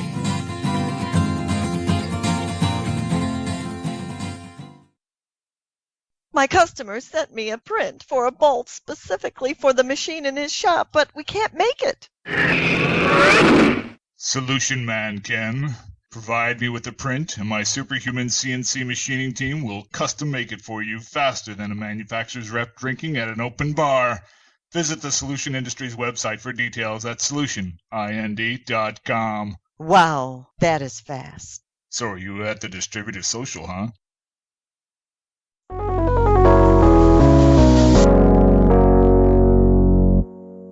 Well, hey everybody, this is Carmen Vertullo with your Fastener Training Minute. Today, interestingly enough, coming to you from the Industrial Fasteners Institute in beautiful Cleveland, Ohio, getting ready to go to the Fastener Show. It'll be over by the time you hear this. I hope I saw you there, and I hope you had a good time.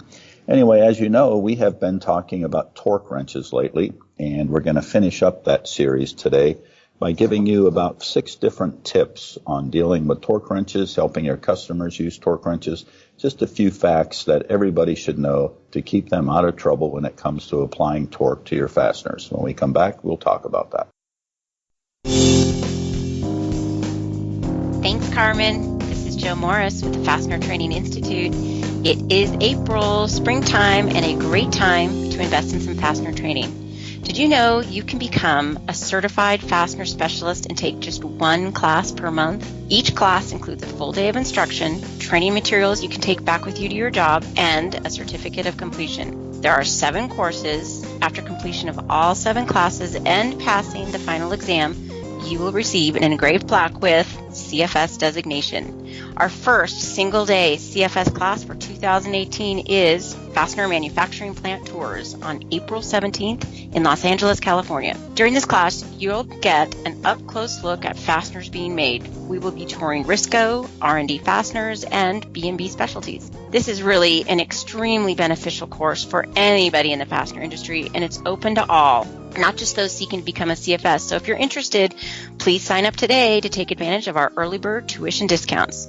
Also this month, the Fastener Training Institute is hosting 2 of our CFS 2.0 classes, Automotive Fastener Technology and Understanding Hydrogen Embrittlement in Fasteners. The curriculum focuses on case-based learning, where students work in teams to solve fastener-related problems that you face in your day-to-day jobs. Automotive Fastener Technology will be presented in Wixom, Michigan on April 30th through May 1st. This class is perfect for fastener manufacturers, service providers, tier suppliers, and OEMs who seek a better understanding of automotive fasteners. Instructors are Salim Brahimi and Lawrence Klaus, who will also be joined by Brian Lowry of Curtis Metal Finishing Company. Later the same week, on May 2nd through the 4th, also in Wixom, Michigan, Salim Brahimi and Carmen Vertullo will present Understanding Hydrogen Embrittlement in Fasteners. This, too, is a very, very hands-on class. Attendees will learn how to do hydrogen embrittlement testing and come away equipped to do it. Lastly, please don't forget about our April webinar, which is Socket Products, sponsored by Star Stainless. Socket products are some of our most popular and profitable fastening products in the industry. The more you know about them, the better you can serve your customers and realize the business opportunities with Socket products. Carmen Vertullo will instruct this webinar on April 27th at 11 a.m. Pacific Time. To see a complete listing of all of our classes and webinars, please visit our website at www.fastenertraining.org. Now, back to Carmen.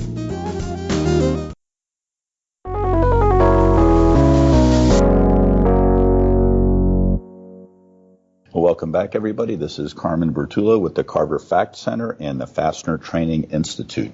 We're going to tell you 6 things about torque wrenches that you need to know. This is probably the minimum that everyone should know about torque wrenches, and this is how we're going to finish up our series on torque wrenches. So here we go, starting with number 1.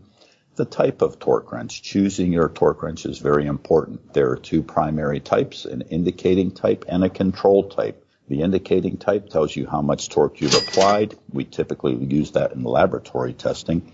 And the control type is the one that you use when you're applying torque to a fastener and you want to have a specific value of that torque applied. It's important when you choose a torque wrench that you choose the right range. In other words, if your torque is 100 foot-pounds, you probably want to choose a torque wrench that's about 200 foot-pounds, somewhere in the middle of the range. Buy the best tool that you can afford. Most torque wrenches have both units of measure, inch and metric. But be sure that if you're applying torque in the inch units of measure, that you have an inch torque wrench. And if it's in the metric units of measure, that you have that. Second, this is probably the most important of the 6 I'm going to tell you, training. You cannot properly use a torque wrench unless you've been trained. And torque is our friend, as long as we know the tool and we understand how it works. So if you're a supplier of fasteners and you want to get into supplying torque wrenches, you ought to be providing some training as well. Third, number 3, take care of your torque wrench. That means you should store it properly. You should not use it or misuse it. Don't use it as a hammer or some other kind of wrench or to disassemble your work. And make sure you keep it in good calibration. Number 4, always apply or read the torque when the wrench is in motion. That basically means don't creep up on it real close and then think you're going to be able to get the correct torque when you're pretty close to the end of the turning motion. You can maybe apply about 50% of the torque and then apply the rest so that your wrench is in full motion when you hit the click or the buzzer goes off or the needle hits where it's supposed to hit, depending on what kind you are using. Number 5, use of extensions. The standard extension that sticks straight out from the drive of the torque wrench perpendicular to it will have no impact on your torque value, so you don't need to be concerned about that. But when you use some kind of a dog bone type extension or what's called a crow's foot in order to access a fastener that you wouldn't normally be able to get to, that does affect the torque because it makes the torque wrench longer. There's a little bit of math that goes into that. It's not hard to figure out. However, it's beyond the scope of this little episode. One thing that you can do, though, if you're using a crow's foot and it's not very long, less than an inch or two, just put it at 90 degrees to the torque wrench and it will not affect your torque value.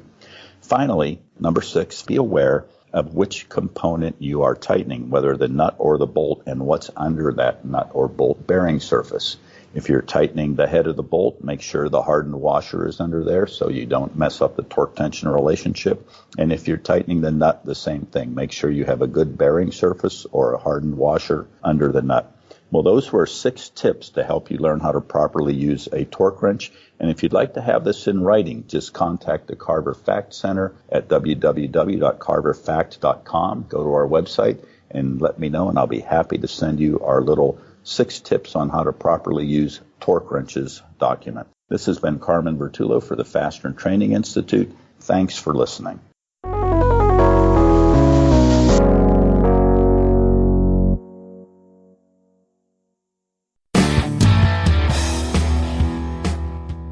This is Todd Walters with the Boulder Company, and you're listening to Fully Threaded Radio.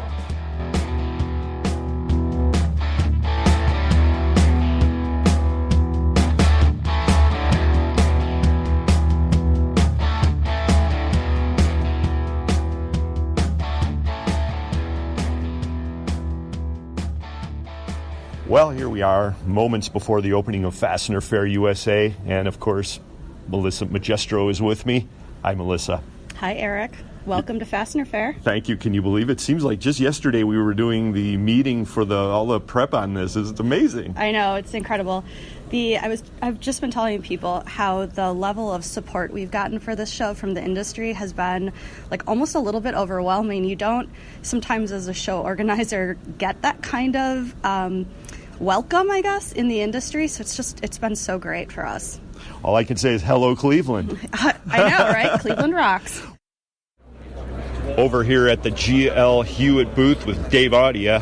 Hey, Dave, the show's just getting underway. What are your thoughts? Well, I think we're kind of excited this year to take a look at this. I mean, obviously it's a show that, while it's been around. It's never been here. We've never done it. And for it to come to Cleveland, which is my hometown besides, we're pretty excited about it to see what kind of traffic we're going to get.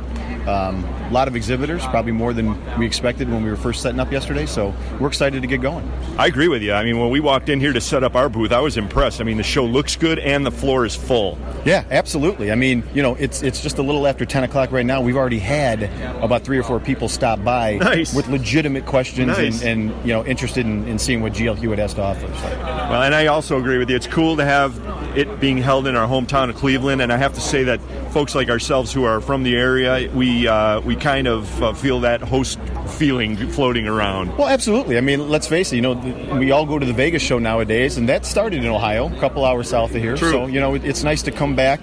There's a lot of manufacturing and distributor business for the industry here. It's in close proximity to the Chicagos and the Detroits of the world, so it's exciting. Well, Dave Audia with GL Hewitt, have a great show. We'll talk to you down the road. Thank you very much. Well, we're about an hour into the show, and here we are with Chris and Lisa from Hudson Fasteners and the Fastener News Desk. Hello, ladies. Hey, Eric. Hey, Eric. How are you today? Outstanding. You're out here doing your job covering. Was that an amazing ribbon cutting ceremony or what? That was absolutely fantastic. Well, what was even better, Eric, was that panel discussion, the future of the fastener industry. I think some pretty important subjects came up. We talked workforce, we talked technology, we talked additive manufacturing. And we had some good discussions. I think it was the time flew by, but we really want to dive a little bit deeper into some of those subjects. Well, those are some of the subjects that are covered on Fastener News Desk on a regular basis. You're on the cutting edge, really, of, among other things, of additive manufacturing. And I think that's something that the fastener industry, frankly, is still a little bit in denial about. That's absolutely 100%. They're a little bit afraid of it, which they don't need to be. What they need to do is do some research and homework on it, and they'll see that it will work to their advantage, and they really need to be part of it. Yeah, I agree about that. And we'll talk to you ladies down the road. We got to get you on for a full segment. One thing before we let you go, though, did they have a huge table full of Long Johns at the meeting this morning? No, they did not, but they should have. All right, so McGuire and Bannister, ching on that one. Okay.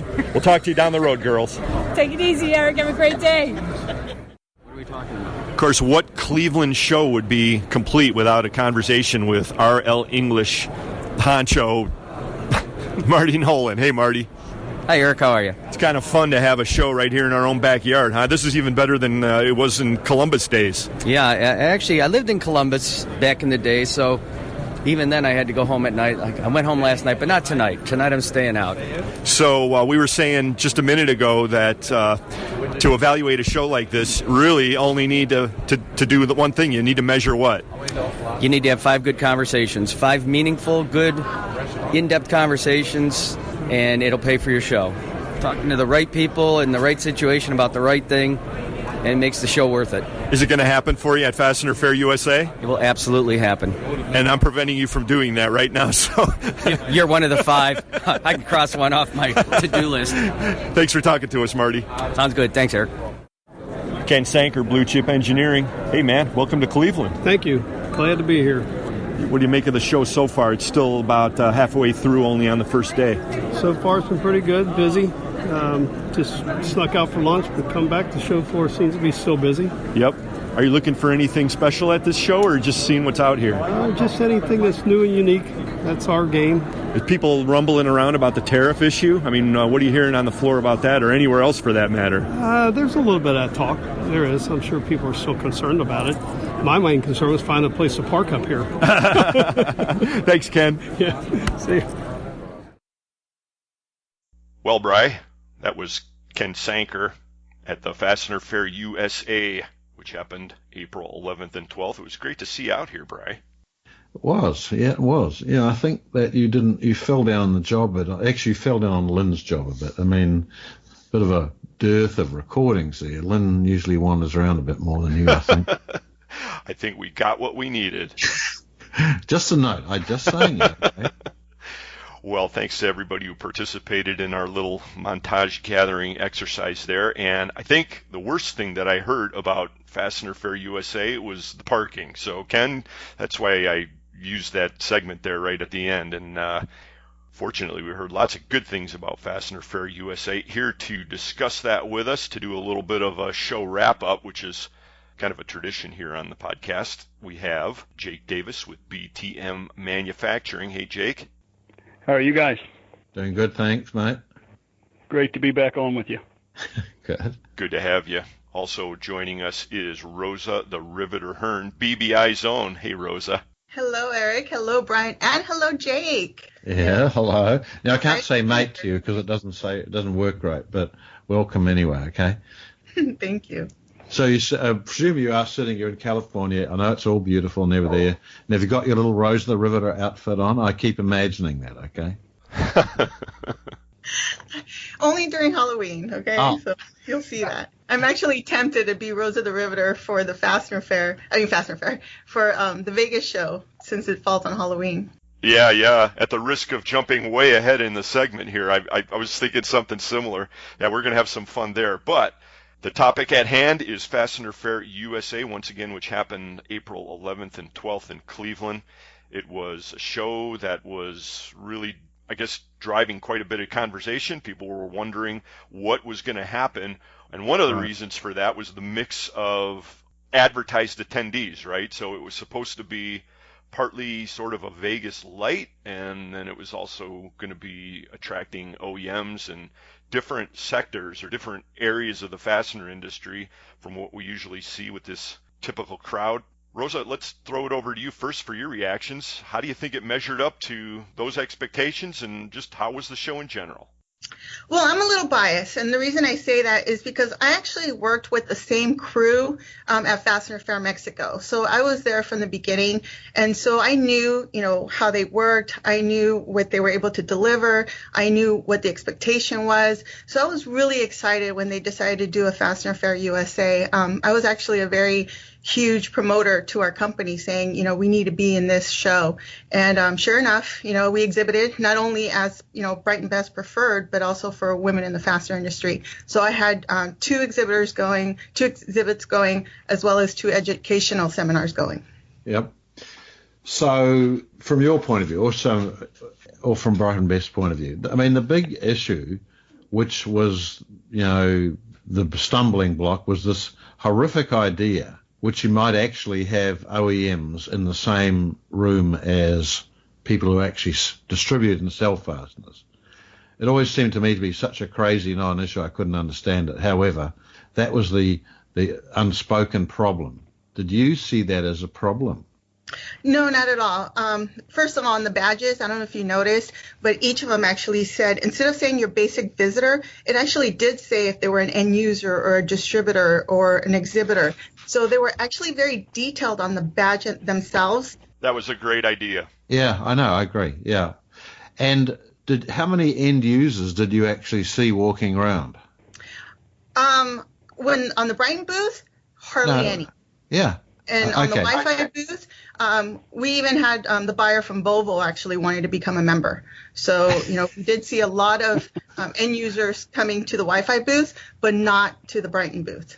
I didn't see a lot of end users. Actually, I think the whole thing was a giant, like a storm in a teacup. I thought it was a slightly wider version of the people we usually see at a show. If I had an estimate, would be like 10% would probably be end users.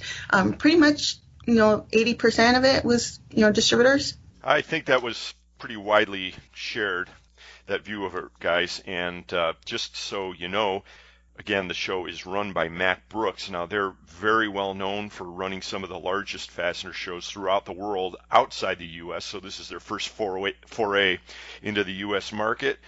Got some numbers here. The published number of attendees, which isn't official yet, but it's something over 2,000, and they're still going over their registration records, according to Jessica Boweek over there. They had about 255 booths. So that was the size of the show, and we could easily go off into that subject of the OEM idea, but it sounds like it was almost verging on a non-event. Jake Davis, BTM Manufacturing, what was your overall impression of Fastener Fair USA? Well, this was kind of I decided kind of late December just to come and and walk the show. I didn't choose to exhibit just because I felt it was a little bit late in the game, and I just kind of wanted to see what it was about. Again, who was going to be there, the whole distribution OEM aspect of it.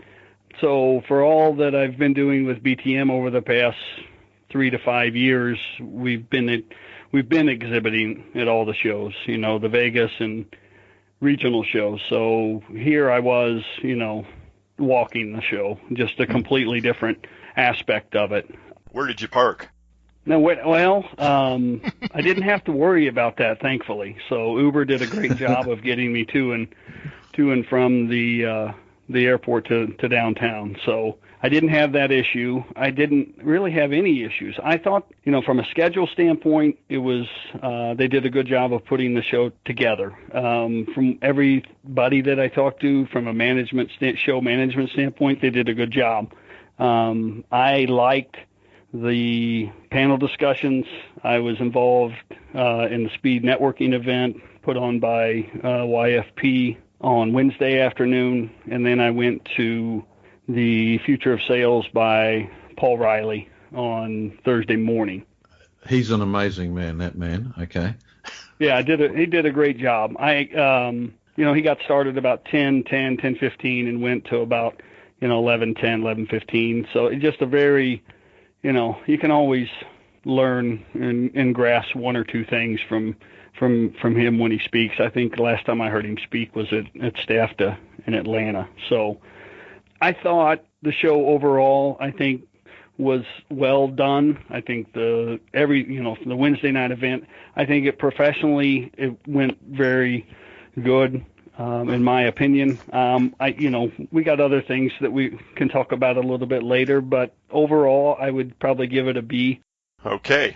That's not too bad. Now, especially first attempt. Now, we were there at the end of the 400 aisle FCH sourcing network with our fancy new booth, which, good job on that, Bri. I mean, I think we can give ourselves a pat on the back. We were right across from the Ernst Machine booth, which was a pretty sizable booth, and Ernst, of course, was a gold sponsor of Fastener Fair USA. They put a lot into it, including sponsoring that seminar area. And so we had a bird's eye view of that. I tell you, the quality of the speakers, very impressive, and the attendance, in contrast to what we sometimes see in Vegas where, let's face it, I mean, it's just a couple of people there. I mean, whatever they did it right. Right. There were plenty of people. It was actually quite good to see because you're right. Normally, Vegas is like one person or two people, and you're embarrassed for the person speaking, actually. But yeah, both of our events were well attended, so I was very excited about that. Actually, we were exactly across from an Italian company, Stampinox or something like that, which we got to know the two guys in there. And interestingly, we had a Spanish company just next to us, and next to them was a French company, and then over from us was an Italian company. So it was quite a different set of people to what we usually have in Las Vegas. And it was fun to talk to them all, actually. Yeah, and I think all of them went to Mabel's Barbecue on Wednesday. I know, night too, yeah. Because of you, Bri. Right. So this is the deal, okay? I love barbecue, and Eric and Jackie took me out to a barbecue restaurant, which they say is very good, and it's known for brisket. So I spent my time convincing people that if they got sort of a little bit bored for the show or they needed a break, to go off and have barbecue. And Vic from Cambridge, I suggested to go there, and my mate from Vertex Distribution. Everyone came back and said, "Oh, great idea, thanks." Well, if the whole FCH thing doesn't pan out for us, Bri, you've always got a future in restaurant promotion, apparently. I know, and I talked the Italians into going to there as well. Well, let's spin through the show chronologically. And I know both you, Rosa, and Jake, you attended kind of the informal pre-show party, which happened Tuesday evening, somewhere called the Punch Bowl, which I was not able to attend. What was that like? Well, I did attend, and I thought it was actually great. It was my first time in Cleveland. I didn't realize how great Cleveland was, actually. I was blown away, believe it or not. I mean, coming from California, it's all sunny and nightlife here, and, there's always something to do. But, I arrived, and the first thing I wanted to do was go to the Christmas Story house, and so I did that. And then, got to my booth, set up my booth, and then went straight to the punch bowl. And it was fun. I got to meet people that I would normally not see. Some people don't get to go to Vegas. Some people, because it's so in the West Coast, they don't attend. So I felt like I met a brand new crowd. Yeah, it's true. You did. And you had some fun. And you're right. Cleveland is a sort of an interesting city for those people who, you're not that familiar with it. Yeah, I was pleasantly surprised. I was planning on getting to the punch bowl. I got in got in around 10 Cleveland time, Eastern time, and I had texted Tracy with Link and just to kind of see where everybody was at, and everybody seemed to have dispersed the punch bowl. So I just kind of checked in and checked out Roof 32 at the downtown Hilton, which was completely swamped with some other type of convention. So I met a couple guys at the bar, and one was there for an interview, and one guy was there for work. So we talked a little bit of baseball, and then I had some Fastener friends show up a little bit later. Yeah, that 32nd floor on the Hilton is a great place, and of course that's going to make another appearance in our conversation because that was a place a lot of people met Wednesday. So then skipping ahead to Wednesday morning, there was a panel discussion before the show opened, and the show opened at 10 a.m. That's on the 11th of April, and I was there for the ribbon cutting. Rosa, I noticed you got into the VIP position there next to Melissa and a cast of others. Bob GQ Baird was there, Larry Kelly, a few others. How'd you get wound up in that? Well, I don't know if people know this, but actually in the previous years, Fastener Fair USA was actually planned probably 2 or 3 years ago, and they actually had a Fastener committee. So, and every year was different, but I was very fortunate enough to be in those committees all through those 3 years. And then come, Fastener Fair time, they asked me to be part of it since I helped them, build it. During your tenure on that committee, was John Grabner ever involved from Cardinal Fasteners? I don't know. Well, no. You would remember. Yeah, right. I participated in an early meeting, and he was there, and I thought that was really strange. I didn't know what his involvement was, but he was definitely there. And then on Thursday, the second day of the show, as things were really thinning out, lo and behold, there he walked down the aisle. And I didn't get a chance to catch him because I was with somebody in my booth, but I did see John there. Well, you did a good job, whatever you did with your recommendations. I wasn't involved later as the committee progressed. We won't speculate as to why, but you were there at the ribbon cutting, and Melissa gave her welcome talk, and I guess one of the partners from Mack Brooks cut the ribbon. Right. He was from Europe. He was from the original corporate office of Mack Brooks. Rosa, did you get to keep part of the ribbon? Yes, I did. That's awesome. And honestly, it's my second one. I did the inaugural for Fastener Fair Mexico as well. So I have them framed in my office. So. You're a veteran. I'm glad we got to interview you then. I mean, we are not worthy. We right, are not worthy. We're all not novices then. God, okay. They just really wanted, an idea of what was missing in the industry, and there was a pretty good group, a variety of group, people in secondary processing, manufacturing, distribution, people that focused on end users, people that focused on distribution. So what I liked about it was that they listened to everybody. Whether it was good, bad, or indifferent, they listened. And the fact that they kept up a committee, whether it was different people or different opinions, to me that matters. Communication it's what the industry needs and what the industry wants. And I thought they came through. Yeah. I thought the show, from the 50,000-foot view, it was really well organized.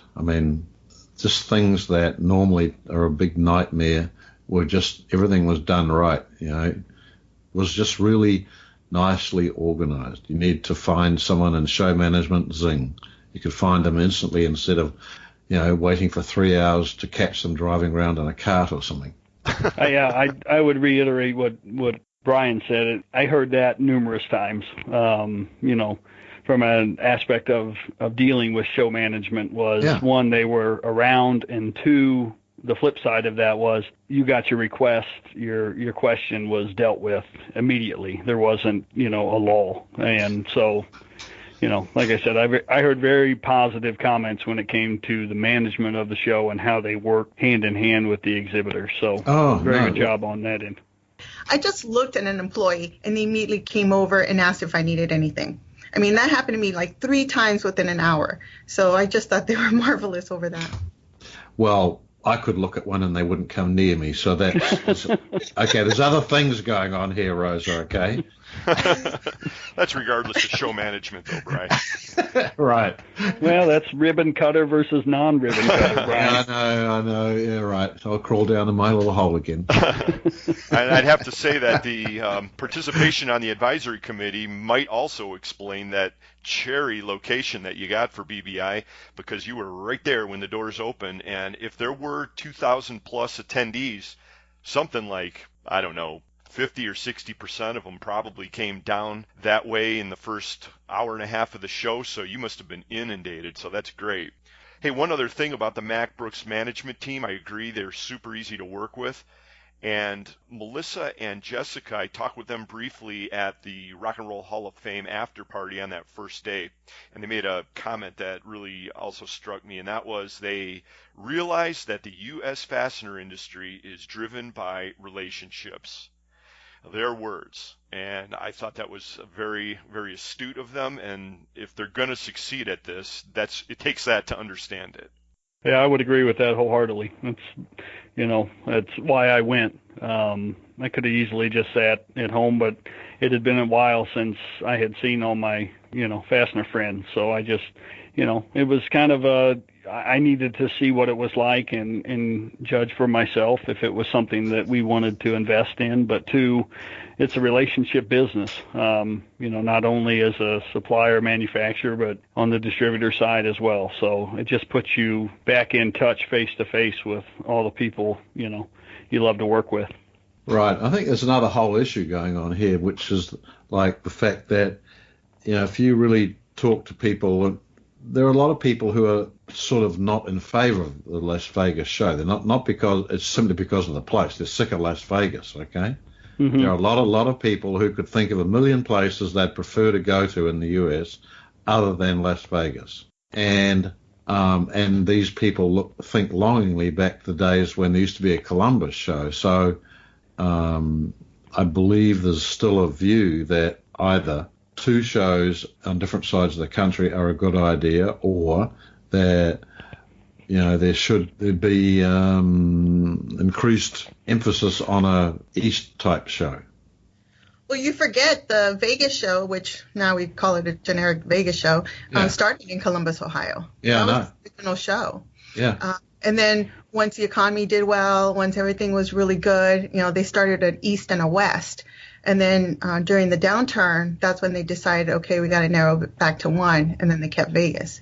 Right. So originally it was in the Midwest. See, I would have been just as happy if they'd kept one show and it was in Ohio, actually, for me personally, okay? Well, Brian, we got involved in the fastener industry just as Columbus was kind of trailing off. I attended the last couple of them. One year they actually even skipped it. That was during the financial meltdown. I forgot, was it 06 or 07? And then they finally just wound it all down. Well, that's a whole other discussion, because a lot of folks are questioning the role of regional shows, and we certainly can do that in a minute. I'd like to finish recapping the show. Day one, Wednesday, was a whirlwind. I think everyone was satisfied with the traffic, and when the show closed down, we were whisked off very efficiently, I might add, on the fleet of buses that were waiting about a mile away, maybe less, over to the Rock and Roll Hall of Fame. That party started at 5 p.m. And, of course, as soon as we walked in to the Rock and Roll Hall of Fame, I think Solution Industries made a pretty big score, because there on the music stage was Solution Man and his female counterpart. I don't know what they call her, but so the music began, and it was a pretty good party. I thought they did a great job. Just a quick story on that. I had met, we had kind of went to the bar there in the Hilton afterwards just to have, quench our thirst as we kind of waited for some others. And so we made our way downstairs and just kind of following the crowd, right? And so OJ with Stelfast, we were just kind of moseying towards these buses and literally get on the complete wrong shuttle buses. They're like, the really nice limousine-looking shuttle buses. Yeah, like you're used to, right? Yeah, right. Yeah, probably OJ is used to that. So we just get on him, and I kind of asked the driver, I said, where you headed? And he said, Vandalay Industries or something like that. And it's like, you're not going to the Rock and Roll Hall of Fame? He's like, no. And so, all of us had to pretty much get off of the bus and then, make our way back over to the convention center and get on the right bus. So who knows where we would have ended up. But I thought it was a great event. I wasn't there all that long, so I can't speak to the hours of it. But to be able to have access to it and, again, relationship-wise, be able to meet and enjoy the social aspect of what we do, surrounded by that historical aspect of the Rock and Roll Hall of Fame, was a pretty cool deal. Yes, I thought it was a great turnout. A lot of people showed up. That place is so huge. I mean, what is it, 10 stories? I mean, it took an hour just to even find somebody because it was so big. But it was fantastic. They had VIP, so people had free drink tickets, free meal tickets. So I just thought it was a great event. Cleveland was ramping up for the Hall of Fame induction ceremony, which happened that weekend. And, of course, there was a lot of buzz about possibly running into one of the big stars. I didn't hear any reports of that, but you could see everything getting set up outside with the metal detectors and everything. I don't know. Made it a little more exciting maybe. But we did have a star within the fastener industry up on stage. I mentioned Solution Man was on stage. It turns out Laura Vath's son, Tim, who works, I believe he's the controller, perhaps, of Solution Industries. He was actually playing bass in the band. And his brother, who does not work in the industry, he was the drummer. So the rhythm section was Solution Industries wall-to-wall. They did a nice job. Whether or not the music was my cup of tea is another thing, but they were competent and they were loud.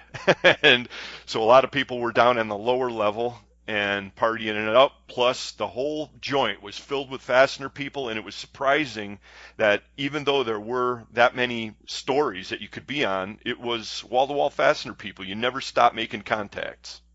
Yeah, I agree. Like I said, I didn't realize it was, like Rosa said, when I first looked at it, I could see it from my hotel room, and I thought it was pretty small, but once you get inside there and realize it's like 8 stories high, worth of exhibits and that, I was shocked. I just thought it was kind of rinky-dink at first, and then I was like, oh, wait a second, this thing goes down, it goes up, there's halls everywhere. So Did you vote? Did you vote for the next, inductee? I did not. I didn't know that was an option. Where were the ballots? It was on the 4th floor. It was a computerized monitor, and you punched in your email, your name, and you vote. So Who'd you vote for? Oh, that's a secret. Yeah, right. Yeah, you're not supposed to ask those things, Jake. My apologies. Pink Floyd, yeah. Do you need an ID to vote in Cleveland? No, they had certain rules. They had to be, playing for, 20 years. They had to meet certain standards. So you couldn't just pick Taylor Swift, for example. They would actually tell you Taylor Swift will be available in 2029. So, Okay. Really. And so you would have to pick somebody that, met those requirements. At the risk of completely running this conversation into a different direction, we've been talking about the Fastener Hall of Fame off and on the podcast for the longest time, and of course the Fastener Industry Coalition has responsibility for nominating and electing the Hall of Famers, and that's a whole issue unto itself. But what if there was some component like that with the Fastener Hall of Fame? I mean, shouldn't the industry have a little bit of say? Yeah. Shouldn't it? Well, they do. You're able to nominate, and then the Fastener Industry Coalition actually will pick from those nominations. And we have policies and procedures in place, so that way it's fair, it's voted fairly, and that's how we actually get our inductee. So it's not mob rule when it comes to the Fastener Industry Hall of Fame. That's what you're getting at. It's more like a representative republic in that sense. Okay, well, that's good to know. The only thing is you have to nominate them. So what's the mechanism for doing that?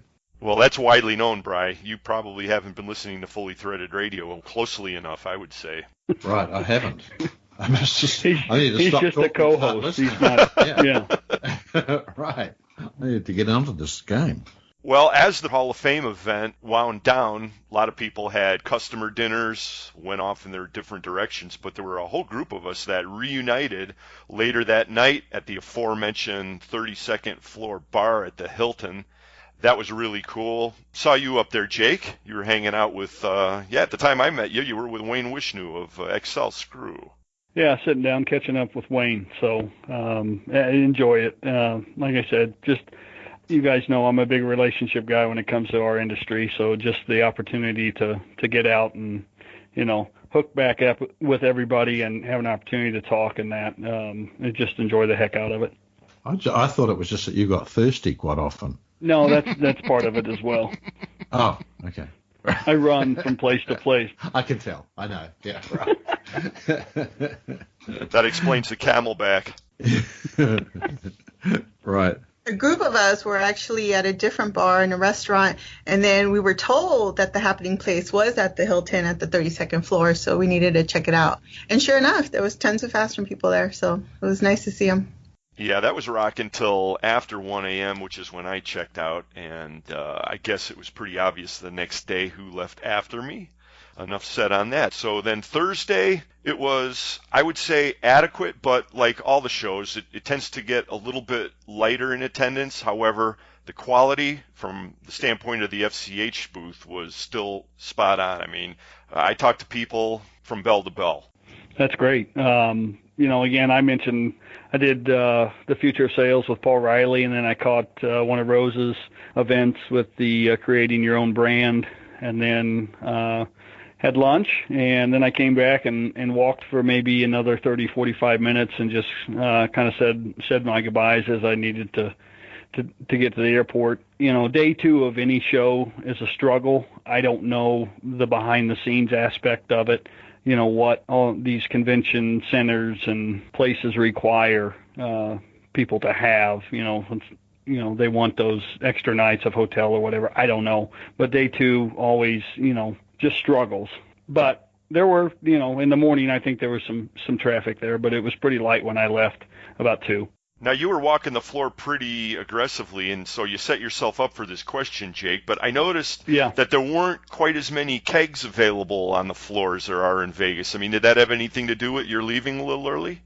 It plays into it a little bit. I'm trying to think, there was a plating company right there in front that had the huge cap screw or socket, and I somehow stumbled over there. I had, my finger was bleeding for some reason, so I stumbled over there and got a napkin at their bar, and I just stood there long enough, and thankfully the lady gave me a couple. So, Come for the napkin, stay for the beer. Yeah, that's exactly. Really good excuse. I never thought of that one. No, you might try that one, Bri. I know. Yeah, usually I'm waiting for Eric to try and bring me one, okay, because I'm stuck in the booth. He's just getting around everywhere. Well, we know how that winds up, right? Yeah, I know. I'm thirsty. I know. Yeah, we actually had a different reaction for ours. So for the Brighton booth, I actually asked, because we have a location in Cleveland, and we're making a new building, by the way. I believe it's like 209,000 square feet. I asked the women of Brighton if they can come and work the Wi-Fi booth on the second day, and they were actually repossessed by the Brighton staff at the booth because they had an overflow of people coming in and they needed the help. So, Good. That's good. A good Brighton women at the second day because everybody was coming to the Brighton preferred booth. Second of all, the women that were exhibiting all wanted to come to the Wi-Fi booth. And so we had that flow of people coming in on the second day. So we were constantly busy, and both days, actually. Now, I saw out there on Twitter, Rosa, that Wi-Fi attracted 59 new members. That has got to be a show record. It is. We pretty much did 32 in Las Vegas in October of last year, and we did 59. So it was 2 mid-corporate, 31 individuals, and the rest was actual corporations signing up, which was 10 plus women or more. We were beyond blown away, excited. The reason for that was because the people that worked in Cleveland or came to visit in Cleveland, they sent half their staff one day and the other half the other day. So somebody that would do an individual one day, next day, that let's say the owner came or the manager came, and they say, you know what, let me just do the whole group. And that's actually how we got all of our members. Wow, good. Well, it's good. Well, congratulations on that. We'll have to circle back with Wi-Fi on a future podcast episode and see where you're at, what you're up to. We covered Wi-Fi extensively when you were just getting started, but not for some time. With regard to some of the events that went on, Jake, you had mentioned earlier that you attended, and I don't know why I talk about Wi-Fi, then I think about the speed dating event. How did the social networking YFP event go down? I mean, I saw it from a distance, didn't get a chance to attend. Sure, yeah. Barron and Michael and I think Jesse from GL Hewitt had done a great job kind of putting it together. I think all told, there was probably 20 to 25 of us. We had about 5 or 6 tables, and then there was 2 of us at every table, just stayed put. And I think we got a good, 8 to 10 minute conversation where each, table mate got to, again, describe their business and kind of do a little bit of a, 60-second commercial. And then, then you just kind of talked back and forth about industry or maybe a little bit deeper dive into what that person did. But, got to deal with talk to some suppliers and got to meet some distributors as well. So I just try and, as the tweener of YFP, I try and support what they're doing. So, and for me, and then again, it's just brand awareness with BTM and, making sure everybody knows, who and what we are and that we're ready to add their business to our platform.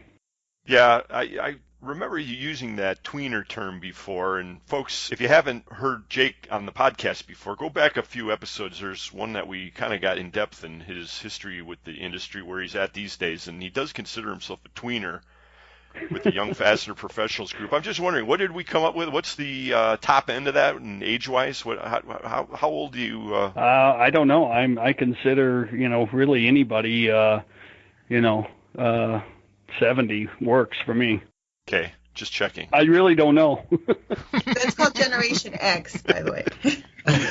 It's very nice of you, Jake. Thank you very much. They keep sending me the invites. Until those stop, I'm going to keep. I'll keep doing it. All right, we're gonna have to talk to Barron. He's driving YFP these days, I heard, and yeah, we'll talk to him a little bit. So, well, thank you for the recap on that. I mean, those are really great events. If you ask me, that's the best thing YFP's done for the industry. I hope they keep that up. What other highlights, folks? We're going to wind down our conversation about the show itself, and if there were any other things that stuck out to you, let us hear about it. I just wanted, Eric, we dined at the same establishment, but you guys were downstairs with a lot better location. But I was just going to, I'm intrigued by what you guys ordered with the pig's head. So, and just to see how that turned out. Well, Jake, we were just talking about Baron Yarborough, he of Spring Bolt and Nut out of Texas. And if you look on his Twitter feed, you can see exactly what we had for dinner that evening, and it was really good. Sounds terrible, isn't? It's really good. It was pig's face. So we ordered pig's face. Yeah. And I wish we could have invited more people to the table. We were down at the very exclusive chef's table in the basement of the Greenhouse Tavern, that on East 4th Street there in Cleveland. It's a great place, and we really enjoy going down there. So we had about 12 people around that table, a couple of pig's faces, and I'm telling you, we chowed. No, it looked like it. There was not much meat left on the bone or face. Yeah. I don't know. Right. It sort of sounds disgusting, but it's actually not. I'll take your word for it. Rosa, so comment? You're agreeing with the sounds disgusting. No, well, I'm Latina, so I, everything pig. So, but that saying, the show itself, I just thought the educational seminars were fantastic. I mean, they were back to back. They were intriguing. They were wonderful to listen to. Unfortunately, I wasn't able to go to all of them, I did pick and choose, especially the ones we hosted, Stress in the Workplace and Create Your Own Brand. But other than that, I just thought they did a great job. I really did. No, I agree with you. I think it was just another part of the really good organization, okay? They had good subjects and good speakers. Yeah, I really want to thank the people that spoke for us on behalf of Wi-Fi, which was Christine Hunt from Brighton Best and Gail Friedberg from Zago Manufacturing. I thought they did a fantastic job. Okay, good. Way to go, team. Well, I think a lot of people were surprised when they were leaving the facility, and there was a giant sign there that said, "See you next year in Detroit."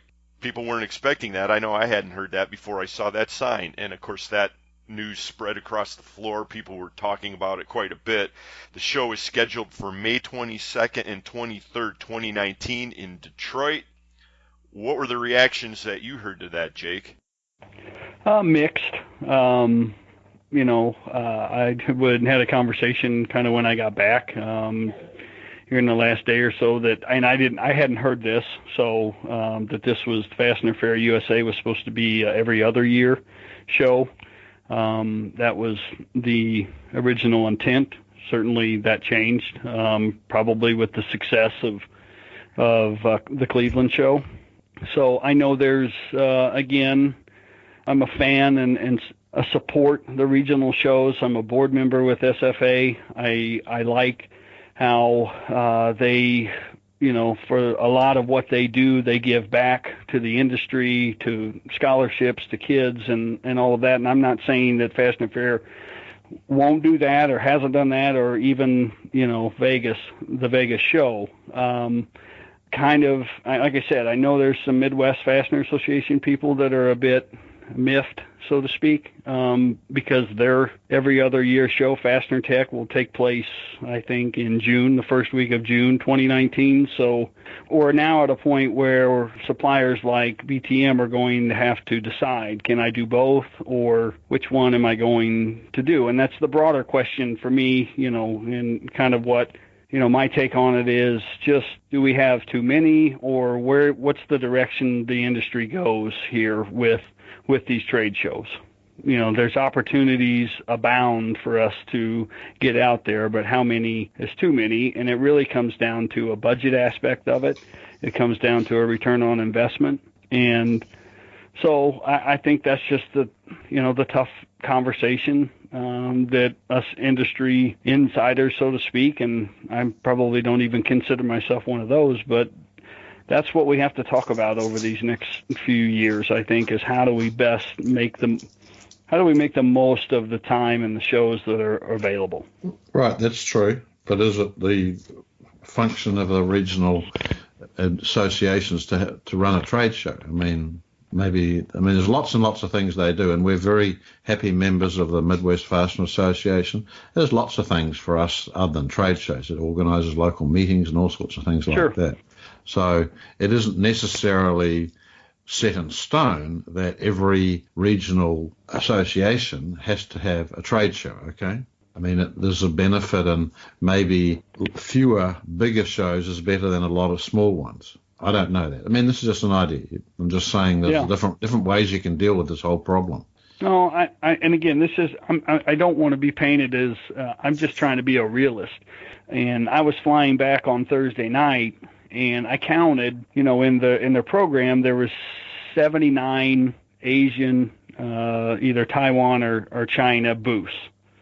That at 255, that was about 30%. That doesn't include any others, right? That's just, I think the Midwest Fastener Association had 45 to 50 booths at Fastener Fair USA, is showing their support. And I think it worked out for some better than others, but again, I think a fair amount of them went for the OEM side of things and didn't really have that result, which maybe next year with it being in Detroit might be better. There might be a more automotive, certainly there probably will be a more automotive tint to it, I would think.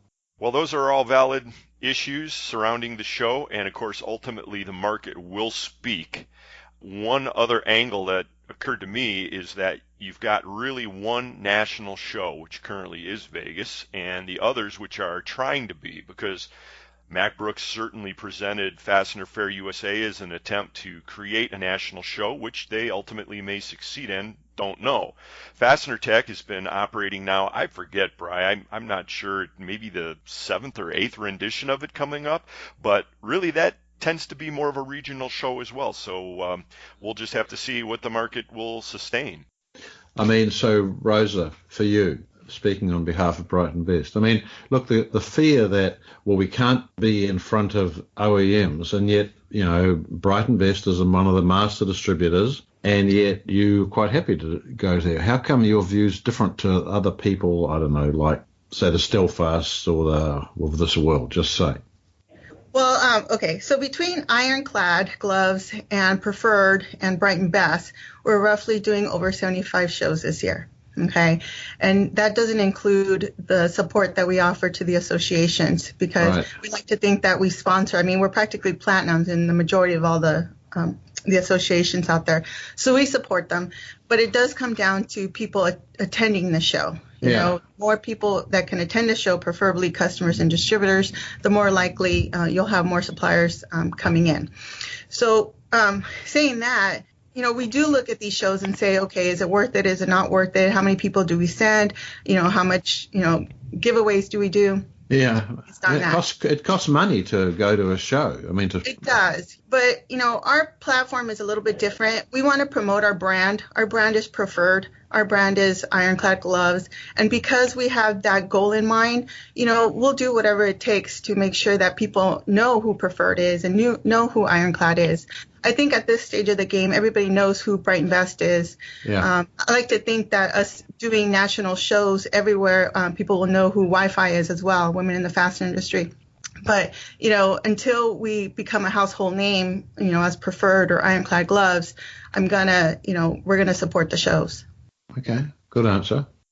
One way or another, we'll see what happens with Fastener Fair USA next year in Detroit. Once again, that's happening May 22nd and 23rd. Unfortunately, I don't have the name of the venue at my fingertips. But if you go out to fastenerfair.com and you go to the Fastener Fair USA tab, there's a charming little video there. And Rose, I see you there holding the ribbon. I think this is a little YouTube video. So, folks, if you're interested in seeing the scene there as it looked as the show opened, Melissa Magistro there, Bob GQ Bear, a couple of other folks, you hit the big time. I think I will say I thought Fastener Fair did a very good job on social media as far as that aspect of it, promoting their show, you know, just the ramp up to it, and even the videos they put together, you know, kind of the end of day review videos. I watched a couple of those when I got back, and they were well done. You know, they had a reporter, so to speak, that kind of led the video. So, you know, from a management standpoint and a production standpoint, I think it was very, very well received. We thought they did a great job. We actually re-signed for Brighton Best to go to Detroit, Fastener Fair Detroit, as well as women in the fastener industry. So we'll be there. Wow. You're really on the ball. We usually fool around and fiddle around for months before we finally find we can't find anywhere to actually get a booth. You ought to organise our booth, Rosa, so we get everything done right, okay? Right next to the men's bathroom, Brian. Well, team effort. You know, I'm very grateful for the team that I'm part of, which is Brighton Best, and as well as the women in the fastener industry. They're an amazing group, and I'm just so proud to be. It's easy to do good work when you have great people behind you. It's true. That's true. You're right. Well said. Well said. Well, we appreciate you being with us and spending a little time to recap the show. Correct. We know you're busy, and you blew an hour with us, so that was really great. We do appreciate it. Thanks, Rosa. You're with BBI, of course, and you are Rosa the Riveter. Rosa the Preferred Riveter. Yeah, right. You're right. Thank you. Get the preferred there. Okay. And Jake Davis, you are with BTM Manufacturing, fortuitously the newest sponsor of Fully Threaded Radio. So we thank you for being on the podcast today for this recap and for our new relationship as sponsor and sponsee. Absolutely. Guys, appreciate the opportunity. Always enjoy recapping or shows or talking about the industry. So you guys are the best. Good. So we're very happy to partner with Fully Threaded Radio. Really super glad to have you. Well, folks, be it in Detroit, be it in Vegas, in Chicago, or elsewhere, Fully Threaded will be there. Geez, that sounded like something Howard Cosell would say. I know, yeah, right. Can I mention Wi-Fi is going to be at the Southwest Fastener Association come May 2nd and 4th. So we're going to do the tabletop there. Good to know. Can I mention also that I don't know how you've managed to save it, Rosa, but your Fully Threaded white T-shirt that caused a bit of a stir. Sorry. No one knew how you got it. That's from the early days before I really convinced Eric that white was not a good colour for me and we needed to go to black ones, okay? You have black ones? We have black, or we don't know if we have any now. We went to black ones. What I found, whenever I needed to do something in the garden, I just happened to be wearing something white and it was too late to take it off, so I ran through all my Fully Threaded ones instantly, okay? Yeah, I'm still waiting on mine, gentlemen. So. Thanks, Rosa. Extra large. I get sense that there's going to be a reissue of Fully Threaded Radio T-shirts. It's been many years. I think there should be. I think you're right, Jake, and we're going to get on that. We've been out of stock for a long, long time. And thank you for tweeting that out there, Rosa. That was very nice. And can I say now that we will be back with more Fully Threaded Radio in just a minute. These guys aren't screwing around much. Brian and Eric, Fully Threaded Radio, Internet Talk Radio for the fastener industry.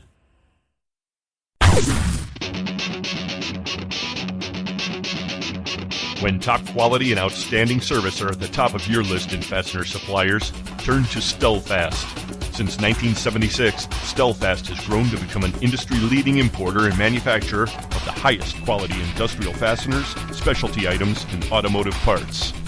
Our array of facilities across North America and in Asia, along with full quality control labs and ISO 9001-2008 certifications, ensure the highest quality parts, and at Stellfast, they're delivered with undisputed service excellence.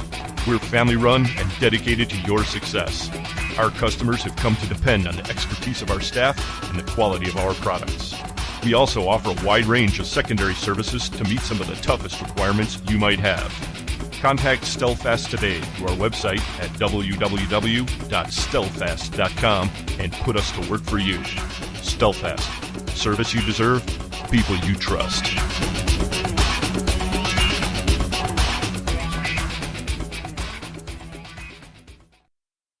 Are you tired of empty promises from software vendors? Are you paying for support that you're not receiving? Is it time for another paid upgrade? There is a solution. InSequel delivers quality software designed for the fastener industry at an affordable price with industry-leading support. Unlike other software companies, with InSequel, you purchase your software once. There will never be a paid upgrade. If you need assistance with anything, InSequel is there to help. When you call, you will always speak with a real person offering you quick and knowledgeable answers to your questions. Can your current provider say this? Quality software, affordable pricing, industry-leading support. Only InSequel can deliver all three. So why settle? Call InSequel Software at 877-446-9775 or visit www.inxsql.com. BTM Manufacturing is a domestic ISO 9001 manufacturer of threaded fasteners and bent wire products. From anchor bolts to studs to U-bolts, BTM is committed to making your per-print special with the highest quality standards while meeting your on-time delivery schedule.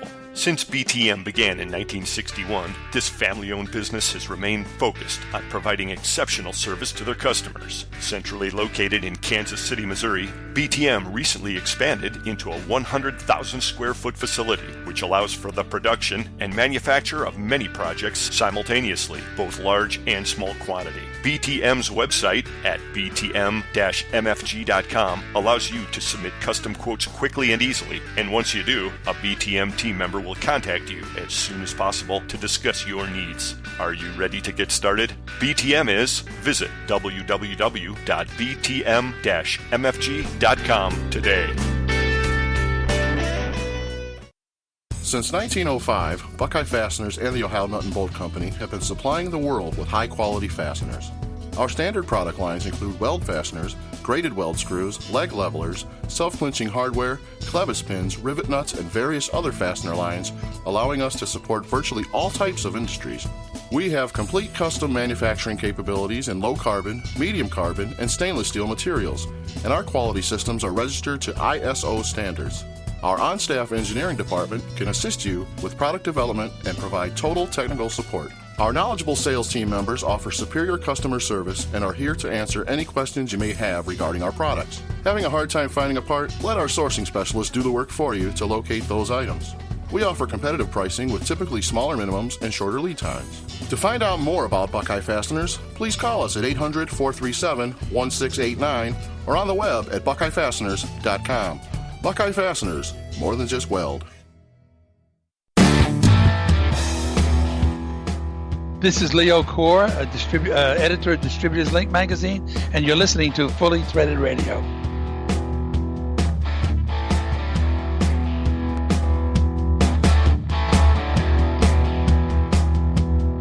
Brian and Eric back with you, fighting for truth, justice, and the fastener way of life.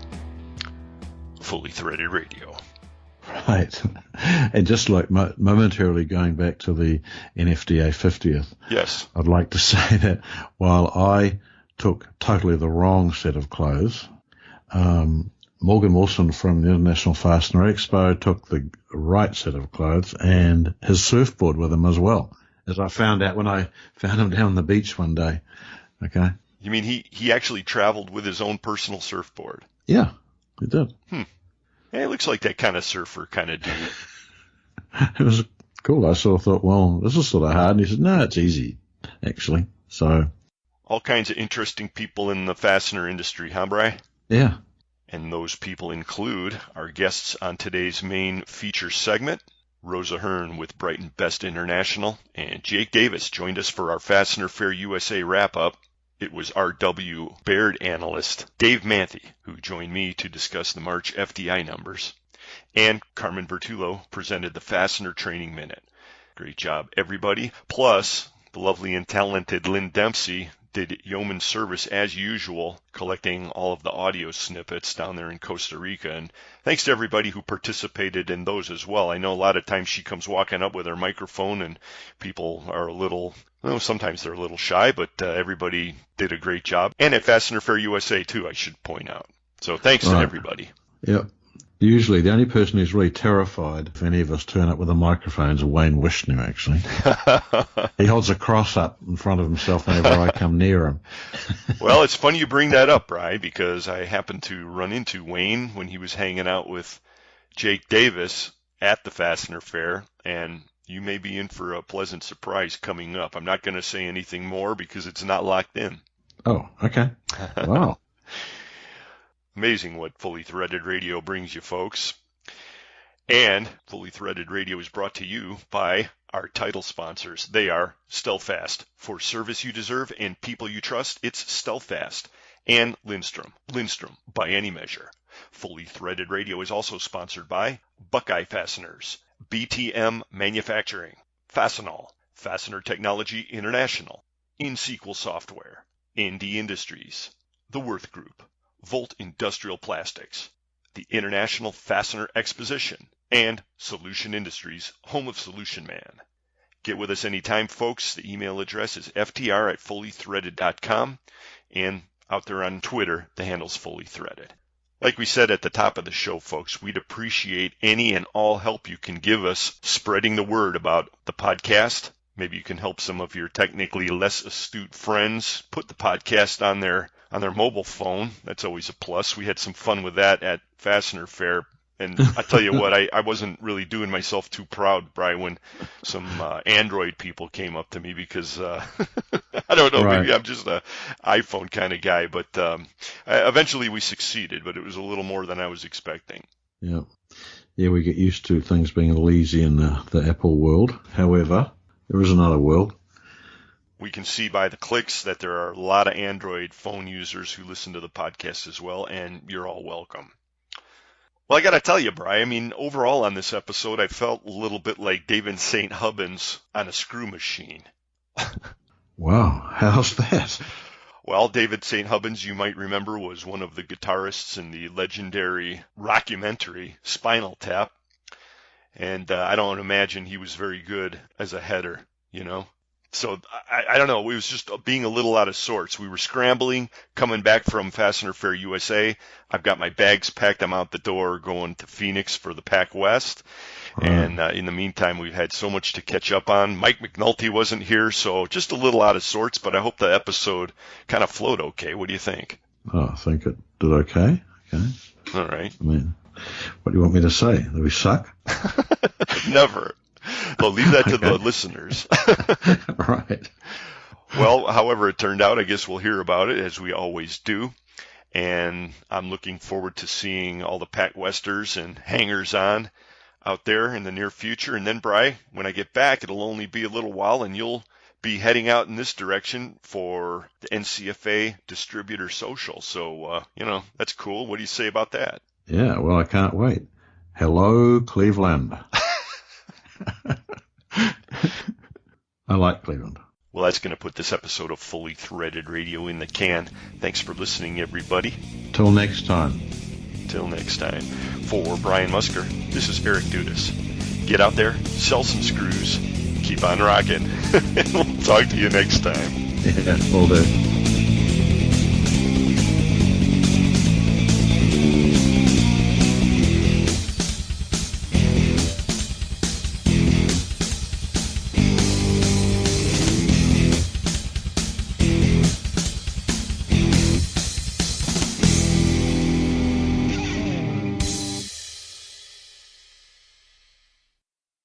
Fully Threaded Radio is a production of Fastener's Clearinghouse. Music provided by Audionautics.